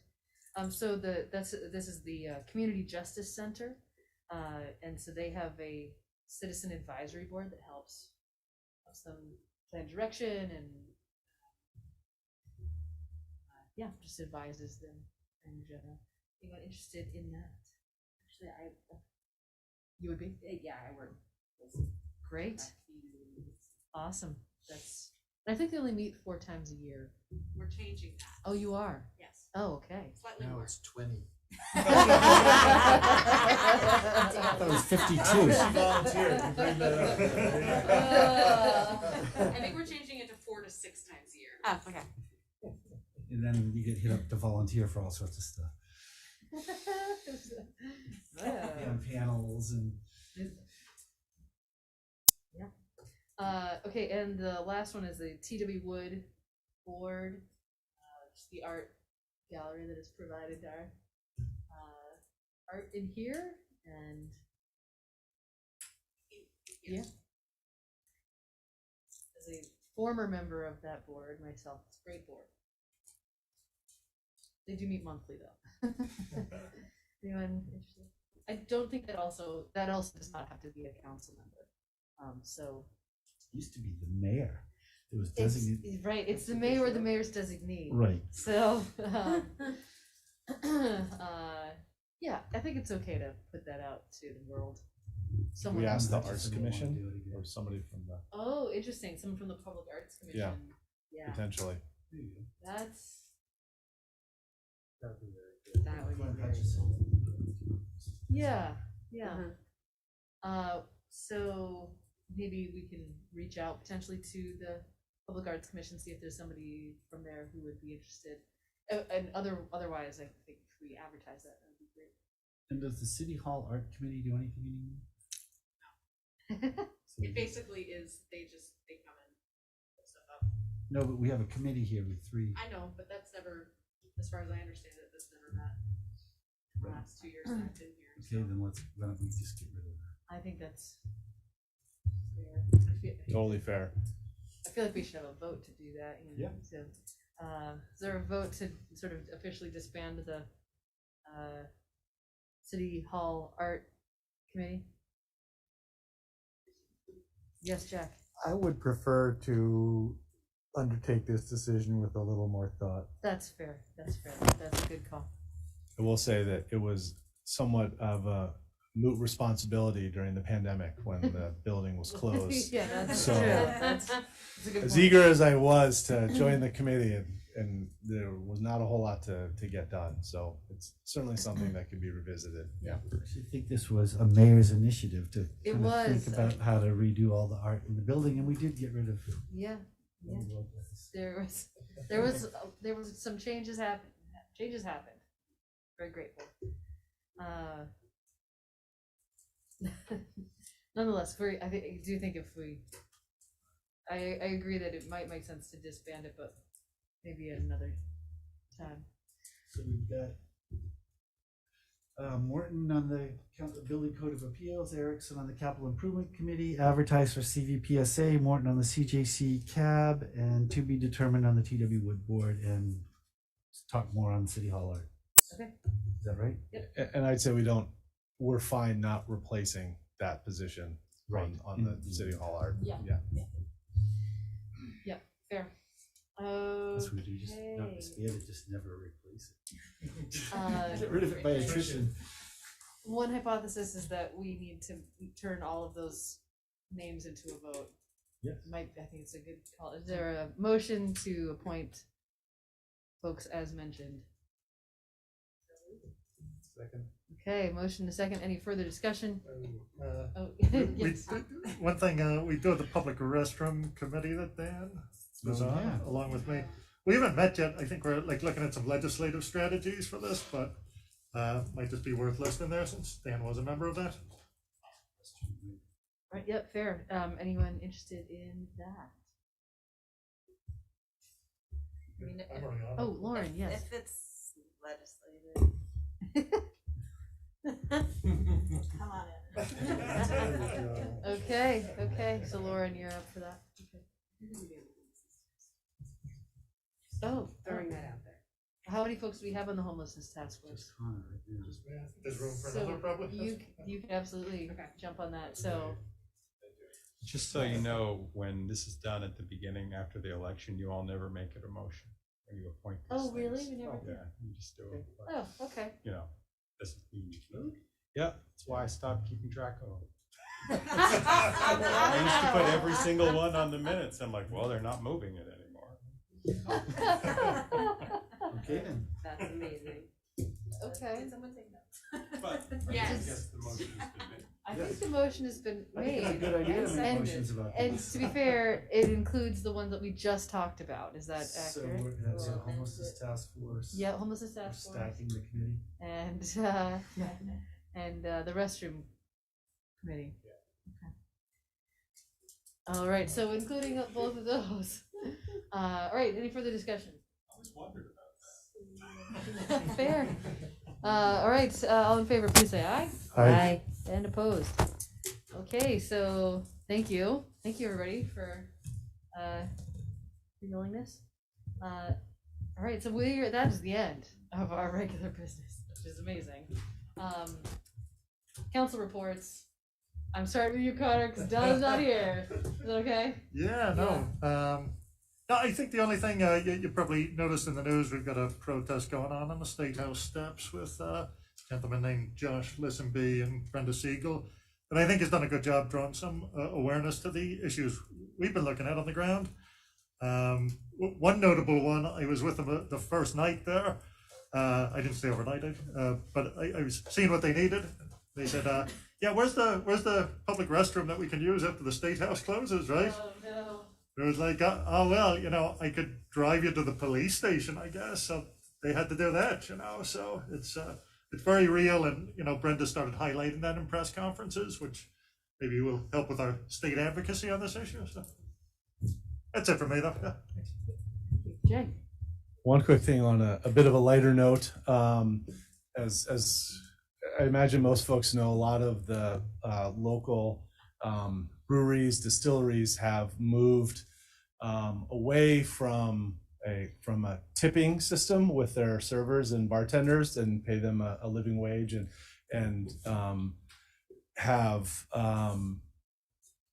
then been able to donate the tips they get throughout a month to nonprofits. Bar Hill does it in town, Hill Farm set up in Greensboro, The Alchemist in Stowe, and Lawson's down in Waitsfield has done it, to great success for local nonprofits. And happy to share that in the month of November, Lawson's is going to be donating all of their tips to the Vermont River Conservancy. Specifically, when they do it for projects for nonprofits, not just open-ended funds, and specifically for the Confluence River Park in Montpelier. So if you needed an excuse to head down, if you haven't been before, it's beautiful, but encourage everybody to get out and support that, and that's money that will, support, at the end of the day, support our community. So that's it. Thanks. Thank you. Jennifer. I have no updates. Thank you.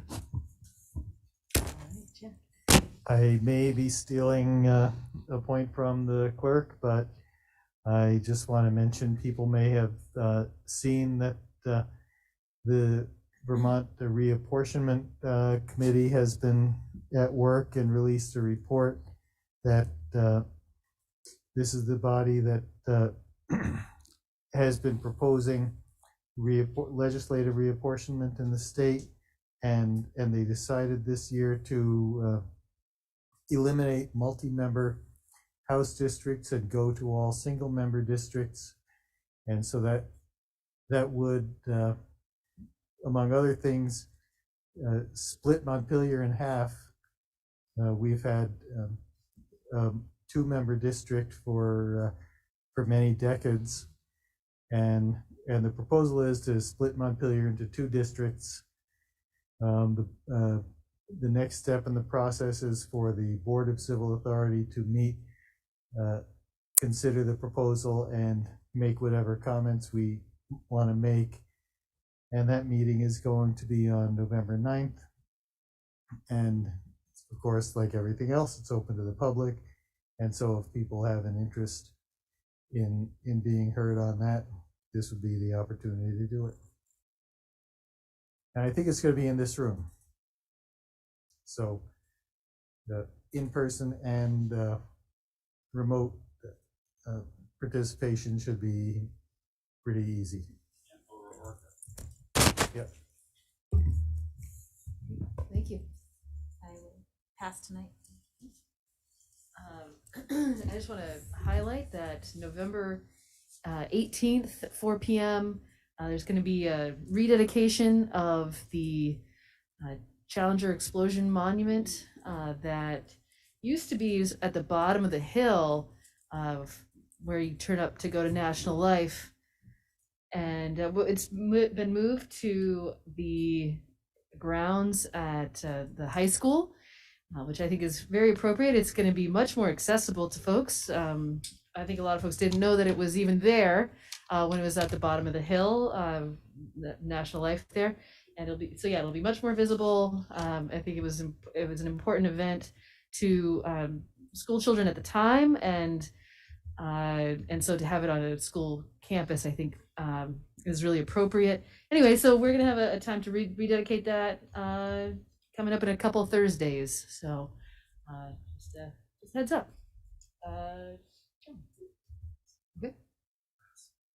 Okay, I think that is it. So without objection, we will consider the meeting adjourned. Thank you, everybody.